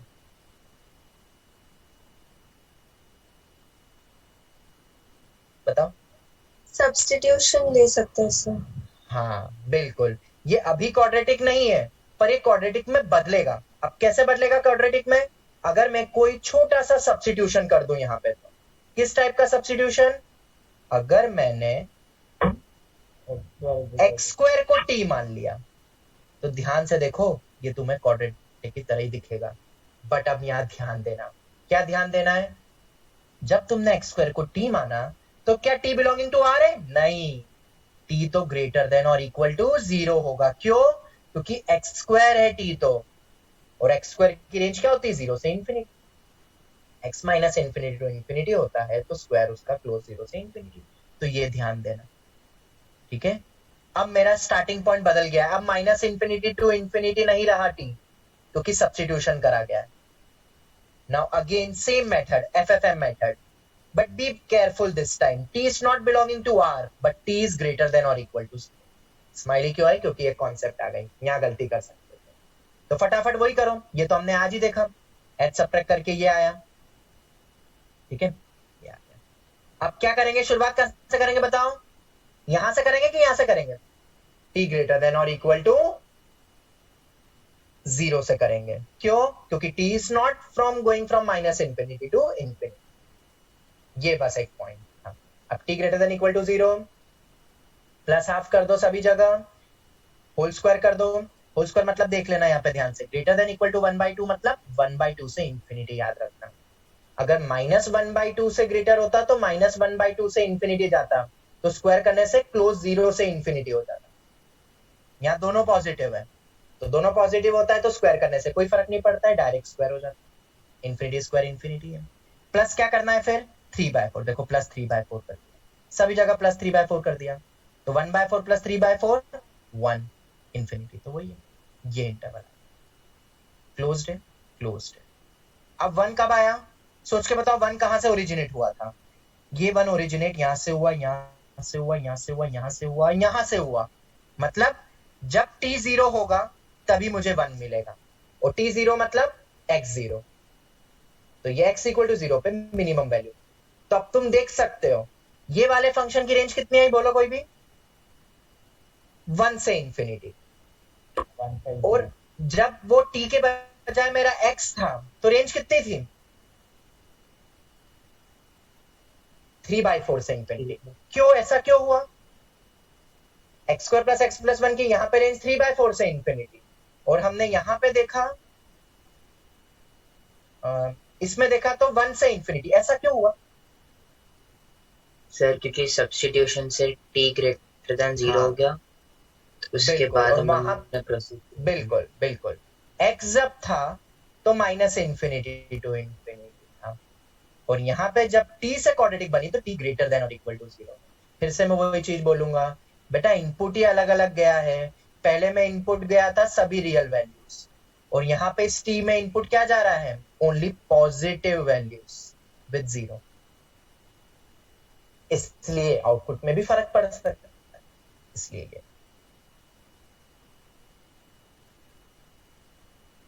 आगे बढ़े, क्वाड्रेटिक की रेंज निकाल सकते हो फंक्शन फॉर्मिंग से, यस और नो, या सब्स्टिट्यूशन भी हो जाए तो भी डरना नहीं है। कोई डाउट किसी को भी? चल आगे बढ़ते हैं, ये हो गया हमारा पार्ट। अब हम आते हैं, हाँ अब तुम्हारे लिए तुम्हारी तरफ से एक स्माइली आएगी। क्यों? क्वाड्रेटिक की रेंज निकालने का ना एक डायरेक्ट फॉर्मूला भी होता है। तो सर फिर इतनी सब क्यों ड्रामेबाजी करी है, ये सब क्यों पढ़ा है, ये सब फालतू की चीज है। जब एक फॉर्मूला ही था तो पहले फॉर्मूला बता देना, हमें तो रटने की आदत है बचपन से हम रटते ही तो आए हैं। कोई भी चीज दे दो रट लो, मार्क्स ले आओ। तो बेटा ये बताया है ना, तुम्हें पता चलेगा। अभी देख, ये फॉर्मूले के बाद में कुछ क्वेश्चंस बताऊंगा, वहां तुम अप्लाई नहीं कर पाओगे फॉर्मूला, क्योंकि क्वाड्रेटिक के फॉर्मूले के अप्लाई करने की एक कंडीशन है। देखो साइड में लिखी भी है, ये कोई भी क्वाड्रेटिक एक्सप्रेशन है, बट सामने क्या लिखा है बताओ साइड में, बोलो। x belonging to real number. हाँ, जब सब minus infinity to infinity type का इनपुट होगा तो फॉर्मूला वैलिड रहेगा, वरना तो रेंज में वेरी। अब फॉर्मूला क्या है तो देखो बहुत इजी है। सबसे पहले लॉजिकली देखो, याद रखिए, मुझे बताओ अगर a ग्रेटर देन 0 हुआ तो अपवर्ड पैराबोला होगा कि डाउनवर्ड पैराबोला? जवाब अपवर्ड पैराबोला। तो अगर मैंने कोई ग्राफ ऐसा बनाया ऐसा, तो इसकी रेंज कैसी होगी? कुछ मिनिमम होगी वैल्यू से, कहां तक जाएगी बताओ? इंफिनिटी तक जाएगी। अरे ग्राफ तो इंफिनिटी तक जा रहा है, तो कुछ मिनिमम वैल्यू से इंफिनिटी तक जाएगा। ठीक है, तो वो कैसे पता लगाएंगे हम? तो देखो इधर रेंज हो जाएगी हमारी -d/4a से इंफिनिटी। ये जो मिनिमम है ना, मिनिमम ये जो टच करा है, ये वैल्यू होती है -d/4a हमेशा। सर ये d क्या होता है तो बताओ, d क्या होता है? d² - discriminant. a और c तो तुम्हें पता ही है। तो ये अपवर्ड पैराबोला में ग्राफ ऐसा बनेगा, तो रेंज होगी इस पॉइंट से इंफिनिटी तक, और ये पॉइंट कितना है? -d/4a। तो रेंज कितनी हो गई? -d/4a से इंफिनिटी। अब ये वैल्यू किस पे आई तुम देख रहे हो? अभी तक हमने ये भी तो देखा था किस पॉइंट पे वैल्यू आ रही है। तो वो कैसे, वो भी एक फॉर्मूला होता है उसका भी, it will always attend minimum value at x equals to -b/2। शायद तुमने 10th में पढ़ा हो ये, -b/2 है। यहाँ तक कि तुम्हें पता है जब तुमने ax² + bx + c के वो फॉर्मूला मेथड थी ना श्रीधराचार्य वाला, जब उसका प्रूफ देखना तब ये टर्म आई थी, इंट्रोड्यूस हुई थी, देखना 10th की किताब खोल के। तो बेसिकली मिनिमम पॉइंट इस x पे अटेंड करेगा, और ये पॉइंट के कोऑर्डिनेट्स क्या होंगे मिनिमम पॉइंट के? -b/2a, -d/4a। ये तो y होता है ना रेंज, और ये मेरा x है। तो इस पॉइंट के कोऑर्डिनेट्स होते हैं ये वर्टेक्स के, इसको वर्टेक्स बोला जाता है पैराबोला। ठीक है, ये हो गया। इसके बाद अगर a लेस देन 0 हुआ तो मुझे बताओ a लेस देन 0 मतलब क्या, कैसा टाइप का पैराबोला होगा? Downward parabola. अब रेंज कितनी होगी? पाताल लोक से ग्राफ शुरू हो रहा है। कहां से शुरू हो रहा है? पाताल लोक से, मतलब -इंफिनिटी से। कहां तक गया? कितना ऊपर तक गया बताओ? इस पॉइंट तक गया, और ये मेरा पिक हो गया। इससे ऊपर ग्राफ नहीं जाएगा पैराबोला का, फिर से नीचे लुढ़क जाएगा। तो इसी को बोलते हैं अपन मैक्सिमम वैल्यू। अब ये मैक्सिमम कितनी वैल्यू है? लकीली सेम ही है, तभी तो बोला था याद करने की जरूरत नहीं पड़ेगी। -d/4 है, और मिनिमम कितना होगा? -1। और यहाँ पे क्या था? ग्राफ नीचे घटता जा रहा है। कहां से घटता जा रहा है? इंफिनिटी से, स्वर्गलोक से आ रहा है। कितना मिनिमम गया? -d/4a वैल्यू तक, नीचे तक गया, फिर उसके बाद वापस ऊपर उठेगा, और यहाँ पे इतना मैक्सिमम पिक तक जाएगा, फिर नीचे आ जाएगा। तो कौन सा इनपुट होता है जिसपे y मुझे ये मिला? सेम -b/2 है, और वैल्यू कितनी होती है? -d/4 है। तो इस वर्टेक्स के कोऑर्डिनेट कितने हो जाएंगे इस पिक के? -b/2 है। ये x कोऑर्डिनेट होता है और ये y कोऑर्डिनेट। पता ना कोऑर्डिनेट्स में कैसे लिखते? याद हो जाएगा ये पार्ट। तुम ग्राफ से याद रखना, a ग्रेटर देन 0 मतलब फटाफट ग्राफ बना लो, a लेस देन 0 मतलब फटाफट ये बना लो, और ये पॉइंट तो दोनों में सेम ही है, कितना -d/4 है। इसमें जाएगा इन्फिनिटी तक, इसमें शुरू होगा -इन्फिनिटी से। हो गया, रटने की जरूरत ही नहीं है, बस ये दो एक्सप्रेशंस याद करने पड़ेंगे, कुछ तो याद करना ही पड़ेगा फॉर्मूले में, -b/2 है और -d/4 है, x और y। कोई डाउट इन दोनों फॉर्मूले में यू कैन आस्क। -d/4 से इन्फिनिटी, ये याद रखना है। इस पे अटेंड हुआ, इस पे मैक्सिमा होगा क्योंकि डाउनवर्ड पैराबोला है। आगे बढ़ सकते हैं? Yes sir. चल, अब देखो, तुमने डिफरेंशिएशन पढ़ लिया क्या? फिजिक्स में अभी नहीं पढ़ा होगा ना, अभी नहीं पढ़ा होगा तुमने differentiation.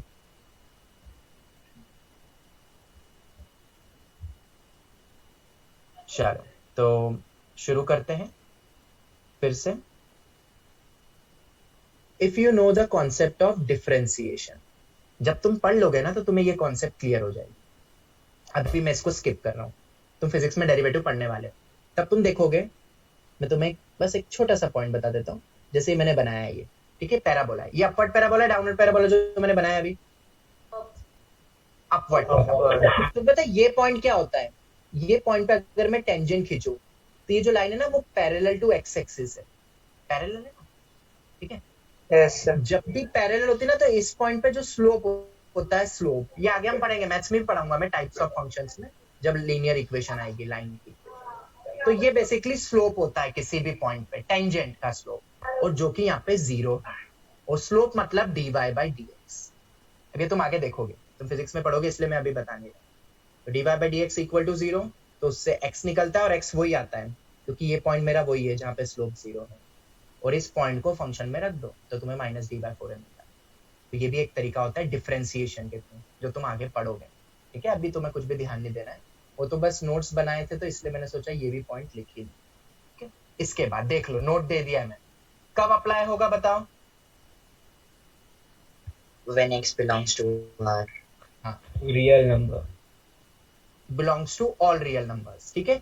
if there is any restriction, formula may fail, ऐसा नहीं कि हमेशा फेल होगा, may fail बोल, and then use, क्या करना है फिर? use of FFM method. तो तुम्हें FFM मेथड तो आनी ही चाहिए, ठीक है। चलो, जैसा कि देखो हमने देखा है, like in example question number 4। Question number 4 के पहले छोड़ो, पहले ये वाला देखो, याद है ये फॉर्म देखा था मैंने, ये हमारा पहला क्वेश्चन था रेंज निकालने का। फॉर्मूले से करें इसको, कैसे करेंगे बताओ? कौन सा है, अपवर्ड की डाउनवर्ड पैराबोला? Upward parabola. कितनी होगी मिनिमम वैल्यू? -d/4 है, क्लोज से इंफिनिटी तक -d/4 है निकालते, तो d कितना होता है? b² - 4ac। ये सब निकाल ली मैंने वैल्यूज, देखो सब्स्टिट्यूट कर दी, माइनस अलग से रहता है बाहर और एक माइनस और आ रहा है d से, तो प्लस हो जाएगा, तो 3/4 से इंफिनिटी। और किस पे 3/4 अटेंड हुआ था? -½ पे। कैसे? -b/2 है, क्या लगा? तो ये आ गया। अब तुम देख सकते हो, शायद यही चीज हमने पढ़ी थी, और ये याद रखना, इसकी रेंज तुम्हें याद भी रखनी है, बहुत यूज होता है। x² + x+1 की रेंज होती है 3/4 से इंफिनिटी, और वो किस पे आता है? -½ पे आता है 3/4। अब तुम देखो, फंक्शन फॉर्मिंग से हमने पूरा ये सॉल्व किया हुआ।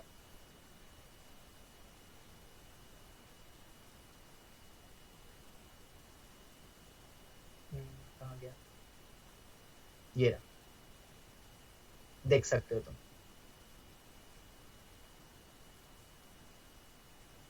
सेम पूरा करते हुए वही आया था। फॉर्मूला पता है तो डायरेक्ट एक स्टेप में हो गया, बट फंस सकते हो तुम जब x is not belonging to r, या कभी कोई सब्स्टिट्यूशन कर दिया जाए, जैसे कि देखो यहाँ पे क्वेश्चन नंबर 4, याद है ना, x⁴ + x² + 1, इसको क्वाड्रेटिक बनाया गया था जब x² को t रखा था, और t हमारा नॉट बिलोंगिंग टू r है, तो फॉर्मूला यूज करोगे तो ये नहीं आएगा, फॉर्मूला यूज करोगे तो यही आएगा, बट इसकी रेंज ये नहीं है, ठीक है। इसकी रेंज तो कितनी है? 1 से इंफिनिटी, देखा था ना, ये पूरा फंक्शन फॉर्मिंग से ही करना, t is not belonging to r। ये हो गया हमारा एक और पार्ट, ठीक है। चलो, कोई डाउट? समझ में आ गया कब यूज कर सकते कब यूज नहीं कर सकते और फॉर्मूला कैसे ही अप्लाई करते हैं वो मैंने एक क्वेश्चन से बता दी। आगे बढ़ते हैं। अब आते हैं ग्राफ्स ऑफ क्वाड्रेटिक इक्वेशन। बहुत इजी है ग्राफ बनाना। जैसे कि y equal to x square plus x plus 1 का ग्राफ बनाना है तो क्या तुम वर्टेक्स निकाल सकते हो? हाँ सर बिल्कुल। कैसे? Minus b by 2a comma minus d by 4a। ये हमने देख चुका है इसलिए मैंने डायरेक्ट यूज कर लिया, वर्टेक्स निकाल लिया। ठीक है, मिनिमम वैल्यू कितनी होती है इस फंक्शन की? 3/4। अब तुम देख सकते हो एक और चीज, ग्राफ बनाने के लिए तुम्हें क्या पता होना चाहिए क्वाड्रेटिक का कि अपवर्ड है कि डाउनवर्ड। तो क्या है हमारे पास? अपवर्ड पैराबोला है। क्यों? एक्स का कोफिशिएंट पॉजिटिव है तो शेप तो ऐसे ही रहेगा। कितना मिनिमम जाएगा? तो ये वर्टेक्स इतना मिनिमम जाएगा। ये कोऑर्डिनेट है, इन कोऑर्डिनेट को प्लॉट करो। -12, 3/4 ये मेरा पिक होगा, बॉटम से पिक होगा। ठीक है, और एक चीज और हमेशा निकाला करो कि x इक्वल टू 0 पे वैल्यू कितनी है फंक्शन की। तो इसमें बताओ x इक्वल टू 0 पे वैल्यू कितनी आ रही है? y equals to 1। तो देख सकते हो 1 से पास हुआ। तो this is our actual graph of parabola. Vertex use होगा, y एक्सिस पे कहां कट करे बस, और एक शेप देखना है अपवर्ड है कि डाउन। बन गया पैराबोला। और याद रखना जब भी ग्राफ बनता है ना तो x एक्सिस तो तुम्हें डोमेन देता है और y एक्सिस तुम्हें देता है रेंज। रिपीट करो, x एक्सिस क्या देता है? डोमेन।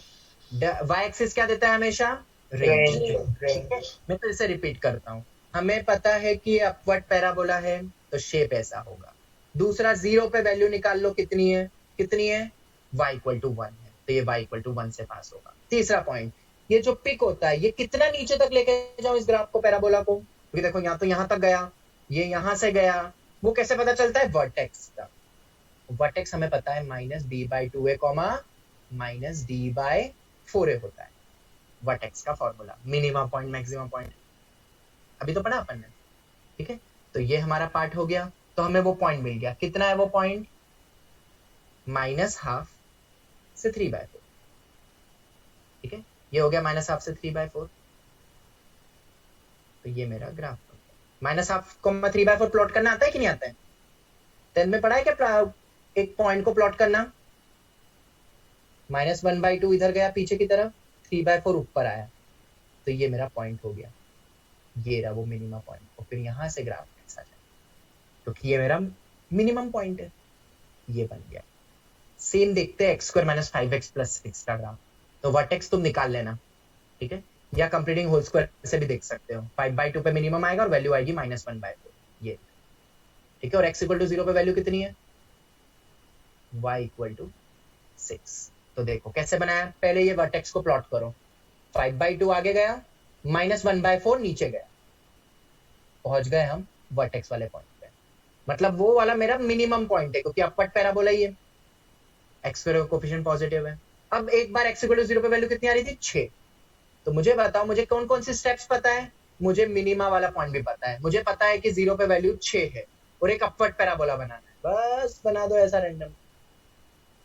एक और भी तरीका था इसका तो ग्राफ बनाने का। इसके तो रूट्स निकल रहे हैं, ऊपर वाले के तो निकल नहीं रहे थे, पर इसके तो रूट्स भी निकल रहे हैं। ये देखो कितने आए? 2 और 3। तो तुम ऐसे भी बना सकते थे ना। रूट्स मुझे पता है 2 और 3, अपवर्ड पैराबोला होगा, बना दो फटाफट। पर ये वाली टेक्निक से तो कोई सा भी ग्राफ बना सकते हो, रूट्स हो या ना हो, तुम्हें पता हो या ना। खैर यहाँ हमें पता था इसलिए मैंने बता दिया ये 2 और 3। और ये मेरा मिनिमा वाला पॉइंट है। 5/2 पे कितनी आई वैल्यू? -1/4। इससे भी देख सकते हो, फॉर्मूले से भी देख सकते हो। ये बन गया मेरा ग्राफ। सर एक बार प्लॉटिंग करके मतलब समझाओ ना एक बार। हाँ देखो इधर, x² - 5x + 6 का तुम वर्टेक्स निकाल सकते हो कि नहीं? यस और नो जवाब दो। वर्टेक्स निकाल सकते हो कि नहीं बाय फॉर्मूला? Yes sir. ठीक है, फॉर्मूला होता है -b/2a कॉमा, बोलो b/4 है, -d/4 है। ठीक है, तो उससे ये आ गया। ठीक है, अब इसको प्लॉट करो। ये कहां पे जाएगा? कौन से क्वाड्रेंट का पॉइंट है बताओ? First, second, third, fourth. Coordinate geometry पढ़ा होगा 10th में। हाँ सर। ये जा रहा है 4th क्वाड्रेंट में, क्योंकि x पॉजिटिव है और y क्या है? नेगेटिव। तो ये मेरा पॉइंट है, जो मेरा कौन सा होगा? मिनिमा पॉइंट होगा, क्योंकि ये एक अपवर्ड पैराबोला है। क्यों है अपवर्ड पैराबोला? x² का कोफिशिएंट पॉजिटिव। चलो पॉजिटिव इतना हो गया, मुझे स्टार्टिंग पॉइंट भी मिल गया, मिनिमा पॉइंट भी। अब 0 पे बताओ वैल्यू कितनी है 0 पे, क्योंकि मुझे कट करना है ना वाई एक्सिस को। 0 पे वैल्यू आ रही है 6, x को 0 रखो 6 आएगी, ये मेरा 6 हो गया। हाँ सर आ गया। ठीक है, ऐसे भी निकाल सकते थे, 2 और 3 रूट्स पता है इसके, हमें रूट्स भी तो पता है इसके। 0 से इक्वेट करो तो 2 और 3 पे ये x एक्सिस को कट करेगा, 2 और 3 पे, और x इक्वल टू 0 पे 6, ऐसा भी बना सकता था। पर ये पॉइंट काम आता है रेंज निकालने के लिए। एक चीज और, y एक्सिस हमेशा क्या देता है बोलो? रेंज। रेंज हमेशा y एक्सिस रेंज देता है। तो तुम इस ग्राफ में देखो रेंज कितनी होगी, y एक्सिस मिनिमम कितना आ गया 3/4, मैक्सिमम कितना जा रहा है इंफिनिटी। तो रेंज हो गई 3/4 से इंफिनिटी, यही तो हमने पढ़ा था। इसकी रेंज बताओ, ये मिनिमम कितना है -1/4 से कहां तक गया, इंफिनिटी तक गया। तो हम ग्राफ से रेंज भी निकाल सकते हैं। खैर हमने यहाँ तो रेंज की मदद से ही तो ग्राफ बनाया है, दोनों चीजें। ठीक है, कोई डाउट? क्लियर है? चलो आगे बढ़ते हैं। अब तुम देख सकते हो जो इसके बाद वाला क्वेश्चन आ रहा है, find the range of a quadratic, but in 3 अलग अलग कंडीशंस में अलग अलग रेंज निकालना है। Can you apply direct formula? No sir. नहीं। क्यों नहीं कर सकते? क्योंकि यहाँ पे तो इनपुट ही अलग अलग हो रहा है, वो फॉर्मूला तो फिक्स रहता है। वो तो पहले वाले केस में इनपुट कहां से शुरू हो रहा है, -2 से बड़ी वैल्यू के लिए, दूसरे वाले में 3 से बड़ी वैल्यू को ही इनपुट में डाला गया इस क्वाड्रेटिक में, और चौथे में -4 से 8 वाली वैल्यूज को ही डाला क्लोज इंटरवल। तो अब कैसे करेंगे एफएफएम मेथड? अब एफएफएम मेथड कैसे लगाएंगे? बहुत इजी है। सबसे पहले इसका कंप्लीटिंग होल स्क्वायर, थोड़ा सा मैंने 2 को मल्टीप्लाई में ले लिया तो थोड़ा सा कैलकुलेशन होते हुए यहाँ तक पहुंचे। यहां तक आने में किसी को कोई डाउट रहेगी क्या? यस और नो बताओ। ये तो हमने पढ़ भी चुका है, फंडामेंटल में भी देख चुका है। इसके बाद बहुत इजी है, शुरुआत करते हैं। चलो पहले इससे शुरुआत करते हैं, हम खुद करते हैं। ये बनाना है तो कैसे शुरुआत करोगे बोलो? पहले क्या लिखोगे, x कहां से शुरू हो रहा है, -2 से इंफिनिटी। पहला केस, डोमेन रेस्ट्रिक्टेड है। ठीक है, अब क्या करोगे बताओ? फिर से वो एक छोटे से बच्चे पूछूंगा तो वो क्या बोलेगा, फिर क्या करेंगे, ऐड बोलो 1/4। 1/4 -2 से इंफिनिटी ऐड करो 1/4 सभी में, तो -2 + 1/4 इंफिनिटी पे कोई फर्क नहीं पड़ेगा। तो ये टर्म हो गया। उसके बाद कितना हो गया ऐड करके, -7/4 से इंफिनिटी। तो x + 1/4 मेरा गया -7/4 से इंफिनिटी। अब बताओ आगे क्या करना है, होल स्क्वायर स्क्वायर। कर। जब भी नेगेटिव से पॉजिटिव जाता है तो स्क्वायरिंग क्लोज 0 से बड़ी वाली वैल्यू के स्क्वायर पर, ये हमने फंडामेंटल में देख चुका है। ये आ गया। अब क्या करना है बताओ? अब क्या करना है इसमें, 2 का मल्टीप्लिकेशन को मल्टीप्लाई कर दो। ये कर दिया हमने 2 से मल्टीप्लाई। फिर क्या करना है, 2 से मल्टीप्लाई करने के बाद -9/8 सब्ट्रैक्ट करना है। तो बस तीनों इनइक्वालिटीज में सब्ट्रैक्ट कर दो -9/8। इनफिनिटी पे कोई फर्क नहीं पड़ेगा, 0 का -9/8। तो रेंज क्या आ गई, यही तो है मेरा पूरा y, -9/8 से इंफिनिटी। ये आ गया। तो ये हमने रेंज निकाल ली।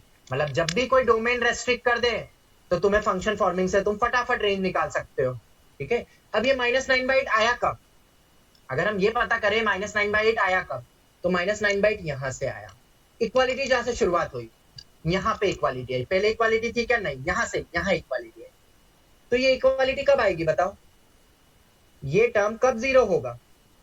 -1/4 -1/4 x + 1/4 का होल स्क्वायर 0 कब होगा? जब ये टर्म 0 होगी। अंडर रूट तो गया ना, रूट 0 0 ही होता है। -1/4, तो ये भी मुझे मिल गया। बट अब ध्यान दे, अब अगर मैं इसका ग्राफ बनाता हूं ना, तो ग्राफ पूरा बनेगा कि सिर्फ -2 से बड़ी वैल्यू का बनेगा? -2 से बड़ी वैल्यू का मिलेगा, क्योंकि उसके पहले का तो इनपुट गया ही नहीं है। इनपुट गया ही -2 से बड़ी वैल्यू का है, तो -2 से बड़ी वैल्यू का ही ग्राफ बना है। तुम देख सकते हो, पूरा पैराबोला नहीं बनाया मैंने ग्राफ को यहीं से शुरू करा -2 से, और -2 इंक्लूड नहीं है तो उस पे आएगी वैल्यू भी ओपन आएगी। ये ओपन इंटरवल है, क्यों? क्योंकि x -2 से बड़ा है, -2 नहीं, तो ये बन गया।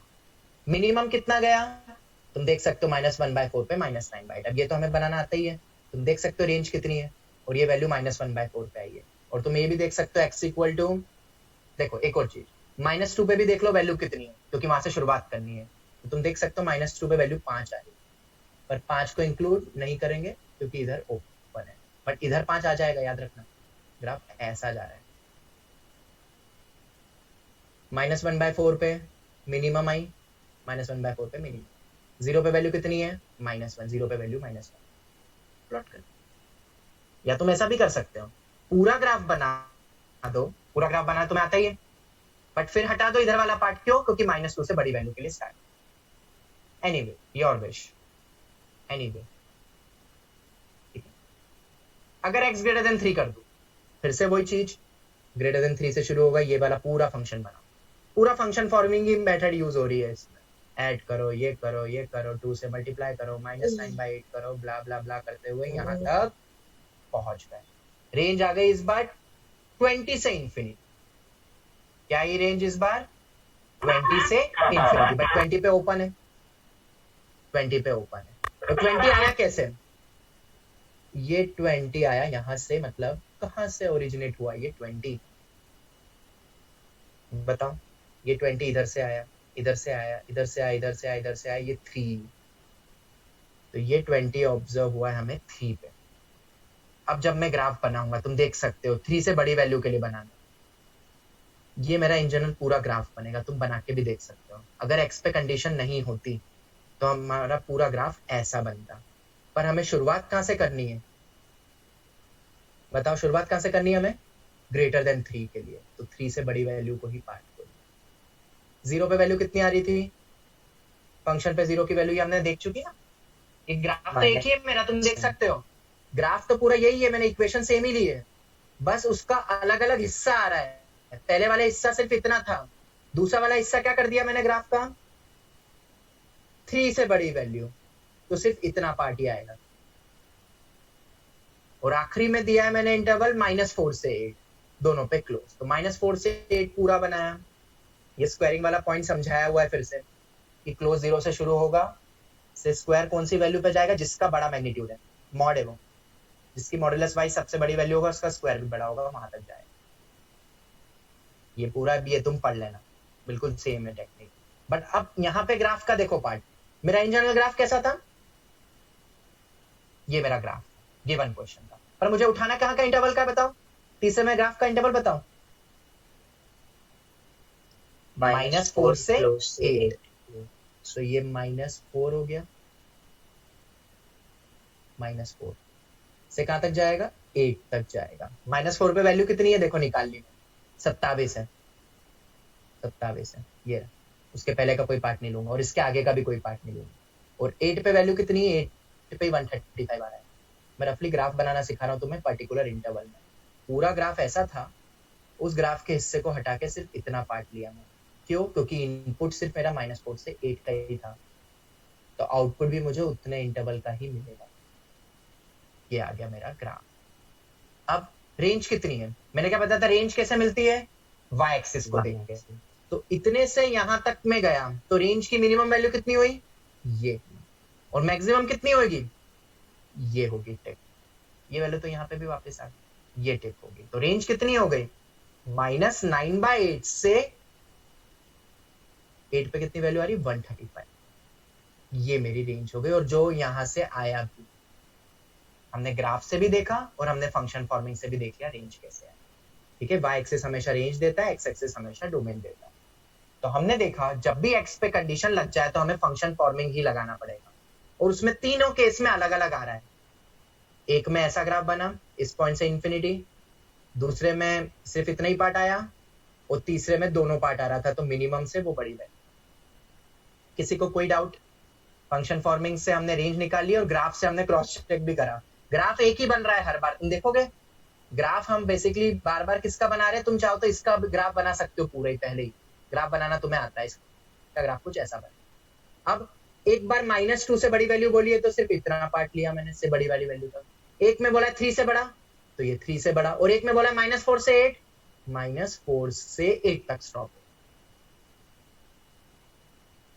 तो graph with their range using function formula, ठीक है। ये वाला पार्ट हमारा खत्म हुआ। अब ये जो आखिरी पार्ट है, नेक्स्ट क्लास से तो हम फिर टाइप्स ऑफ फंक्शन पढ़ेंगे, बट ना एक छोटी सी थ्योरी है जो तुम्हें याद रखना है। एक होता है increasing function. What do you mean by increasing? कोई समझा सकता है इंक्रीजिंग का मतलब क्या होता है? जो बढ़ता है, जो बढ़ बढ़ता रहा हुआ जाए, जो बढ़ रहा हो। तो तुम देख सकते हो ये ग्राफ को, ये ग्राफ बढ़ रहा है। कहां से बढ़ना शुरू हुआ? इनपुट ए से।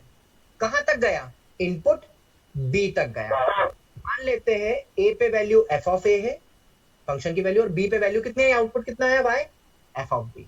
तो रेंज कितनी होगी? रेंज इस पॉइंट से इस पॉइंट तक गई रेंज, मतलब एफ ऑफ ए से एफ ऑफ बी। अगर क्लोज है वो पॉइंट तो क्लोज आ जाएगा। रेंज निकालना है इंक्रीजिंग फंक्शन की।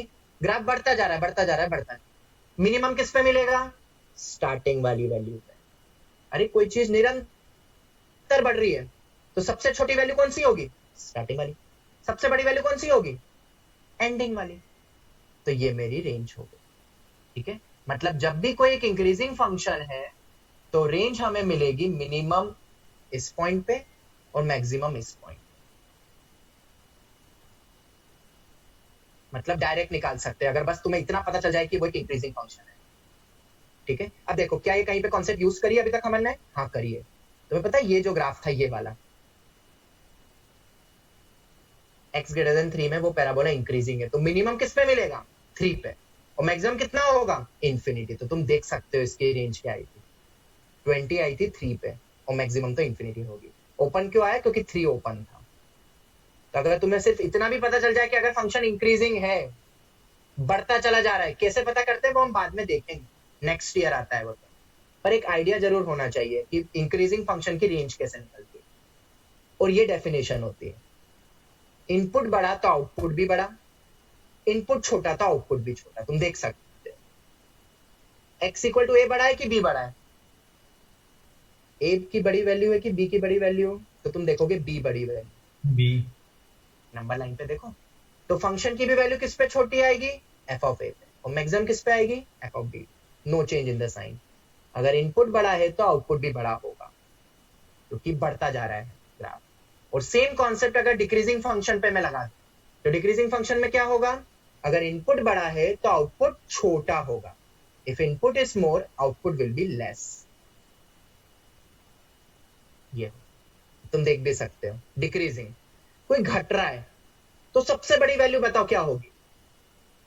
लॉजिकल वे में बताओ, अगर कोई चीज घट रही है तो सबसे बड़ी वैल्यू क्या होगी? जो फाइनल पॉइंट था, स्टार्टिंग पॉइंट पे सबसे बड़ी। और घटता घटता यहां तक आ गया तो मिनिमम कितना हुआ? इस पॉइंट पे।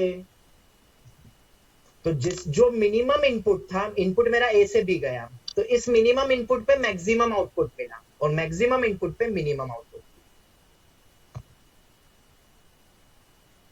गया? किसी को कोई डाउट? इनपुट बड़ा, आउटपुट छोटा, इनपुट छोटा, आउटपुट बड़ा, क्योंकि ग्राफ घट रहा है। घटने का मतलब होता है तुम जैसे जैसे इनपुट बढ़ा रहे हो आउटपुट घट रहा है। इनवर्स प्रोपोर्शनल हो गया ना ये, ए पे मैक्सिमम, बी पे मिनिमम। ये मेरा एक्स एक्सिस, ये वैल्यू बढ़ते जा रही, बढ़ते जा रही, बढ़ते जा रही, आउटपुट घटते जा रहा, घटते जा रहा, घटते जा रहा। ये हो, तो हम डायरेक्ट रेंज निकाल सकते हैं इन टाइप के फंक्शंस की, ठीक है। If we know the function is increasing or decreasing, we can directly find the range. पर ये कैसे पता करेंगे ये हम आगे देखेंगे, या तो तुम्हें ग्राफ ही बना के दे दें तो इससे अच्छा तो और क्या है, ठीक है। बट ग्राफ ऐसा भी तो हो सकता है जैसा कि पैराबोला होता है।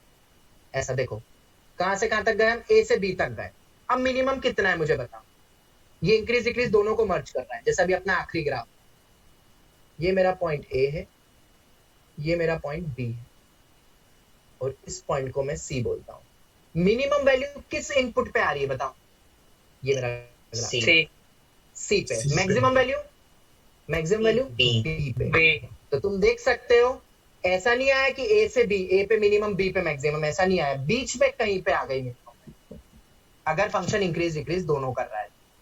और ये तुम देख सकते हो इस वाले ग्राफ में, तुम देख सकते हो मिनिमम वैल्यू -4 पे नहीं आई है, मिनिमम वैल्यू -1/4 पे आई, और मैक्सिमम वैल्यू 8 पे आई। ये दिखा भी है यहाँ पे। तो इन जनरल हमने देखा 3 टाइप के ग्राफ्स हो सकते हैं, इंक्रीजिंग, डिक्रीजिंग और इंक्रीज डिक्रीज दोनों। इंक्रीज डिक्रीज में हम डायरेक्ट नहीं पता कर सकते हैं रेंज क्या होगी अगर ए से बी दे दिया तो, क्यों?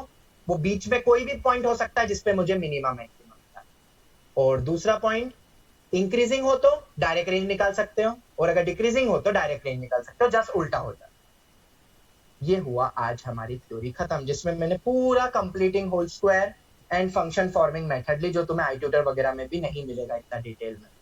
ये यूज बहुत होता है बेसिकली, मतलब मैं यूं बोलूं ये फंडामेंटल है फंक्शन फॉर्मिंग मेथड। फंक्शन कैसे बनता है, मतलब जैसे तुम्हें बोलते हैं ना, मैं अगर इस लॉजिक को फील करवाऊं तो मुझे बताओ मशीन जो होती है, ध्यान से सुनना, ये मेरी वॉशिंग मशीन है। आज हमने क्या सीखा वो मैं तुम्हें बताऊं। अभी तक तो तुम्हें क्या बताया था कि कुछ ना कुछ इनपुट डाल सकते हैं हम। इनपुट क्या होता है? डोमेन। क्या होता है डोमेन? वो हमने निकालना सीखा। फिर हमने उस इनपुट से आउटपुट निकालना देखा, रेंज। अब इसी में ना एक function forming method I range निकालने के लिए। What do you mean by function forming method? जैसा कि पूरी प्रोसेसिंग ऑफ द फंक्शन, अगर मैं बात करूं what is function forming, processing of function, या वॉशिंग मशीन में बात करूं तो processing of washing machine. Washing machine work कैसे करती है, किस प्रिंसिपल पे वर्क करती है? तो हम कुछ इनपुट डालते हैं, फिर इनपुट के अंदर क्या डालते हैं? पानी वगैरह डालते हैं, फिर उनको थोड़ी देर के लिए अपन घुमाने के लिए रख देते हैं, फिर थोड़ी देर बाद उसको ड्राई के लिए रखते हैं, और फिर हम आउटपुट निकालते हैं। तो ये जो पूरी प्रोसेस हुई ना, इस पूरी प्रोसेस को ही हम बोलते हैं function forming method in function chapter. पहले हमने एक्स देखा, फिर उस एक्स का इंटरवल लिखा, फिर कुछ ऐड करा, फिर स्क्वायर करा, करते करते पूरा फंक्शन बना लिया, और बस उससे निकल गया पक्का पकाया रेंज। तो बेसिकली फंक्शन फॉर्मिंग बेसिकली एक फीलिंग है कि वैल्यू आउटपुट निकलता कैसे है इनपुट से। आप समझ में आया फंक्शन फॉर्मिंग बेसिकली होता क्या है? और वो प्रूफ है, वो जिस्ट है किसी भी चीज का। कुछ भी इनपुट डालो वो आउटपुट निकाल के दे दे उसके बाद। चलो, तो कोई डाउट, या आज का लेक्चर हमारा यही वाइंड अप होता है। ठीक है, तो बेसिकली हमारा डोमेन और रेंज पूरा खत्म हो गया है। रेंज पे मेरे पास 2 शीट्स बन चुकी है विद सॉल्यूशन, जो मैं तुम्हें दे दूंगा आज। पहले तुम अटेम्प्ट करना, फिर सॉल्यूशन देखना। एक लेवल 1 है और एक लेवल 2 है। लेवल 2 टफ है, पहले लेवल 1 करना। लेवल 1 के टाइप के मैंने सब क्वेश्चन तुम्हें बता चुके, सब क्वेश्चन। ठीक है, तो तुम एक बार देख लेना। ठीक है, चलो वाइंड अप करें लेक्चर को। ये लिख लेना सब कुछ, नोट्स में भेज दूंगा ग्रुप में। ठीक है, यस सर। चलो okay, thank you. Thank you, sir. Thank you sir. जिसने अगर रिकॉर्ड करा ना तो वो मुझे सेंड कर देना पर्सनली लेक्चर, अगर हो गया। सर हाँ बोलो। सर अभी मैं गोधरा में हूँ, तो सर एनसीईआरटी की बुक्स मैं यहाँ से खरीद लूँ? हाँ खरीद लो, एनसीईआरटी तो खरीद लो। या तो ऑनलाइन भी अवेलेबल है, मैं ऑनलाइन की तुम्हें लिंक भेज दूंगा। तीनों सब्जेक्ट की ऑनलाइन बुक्स भी अवेलेबल है। ठीक है, सॉल्यूशन भी मिल जाती है ऑनलाइन में। तो तुम देखोगे नेट पे सॉल्यूशन भी एनसीईआरटी के, तो नेट में सॉल्यूशन भी मिल जाते हैं। इतनी फीचर्स है भाई इंटरनेट पे तो। ठीक है, चलो ओके।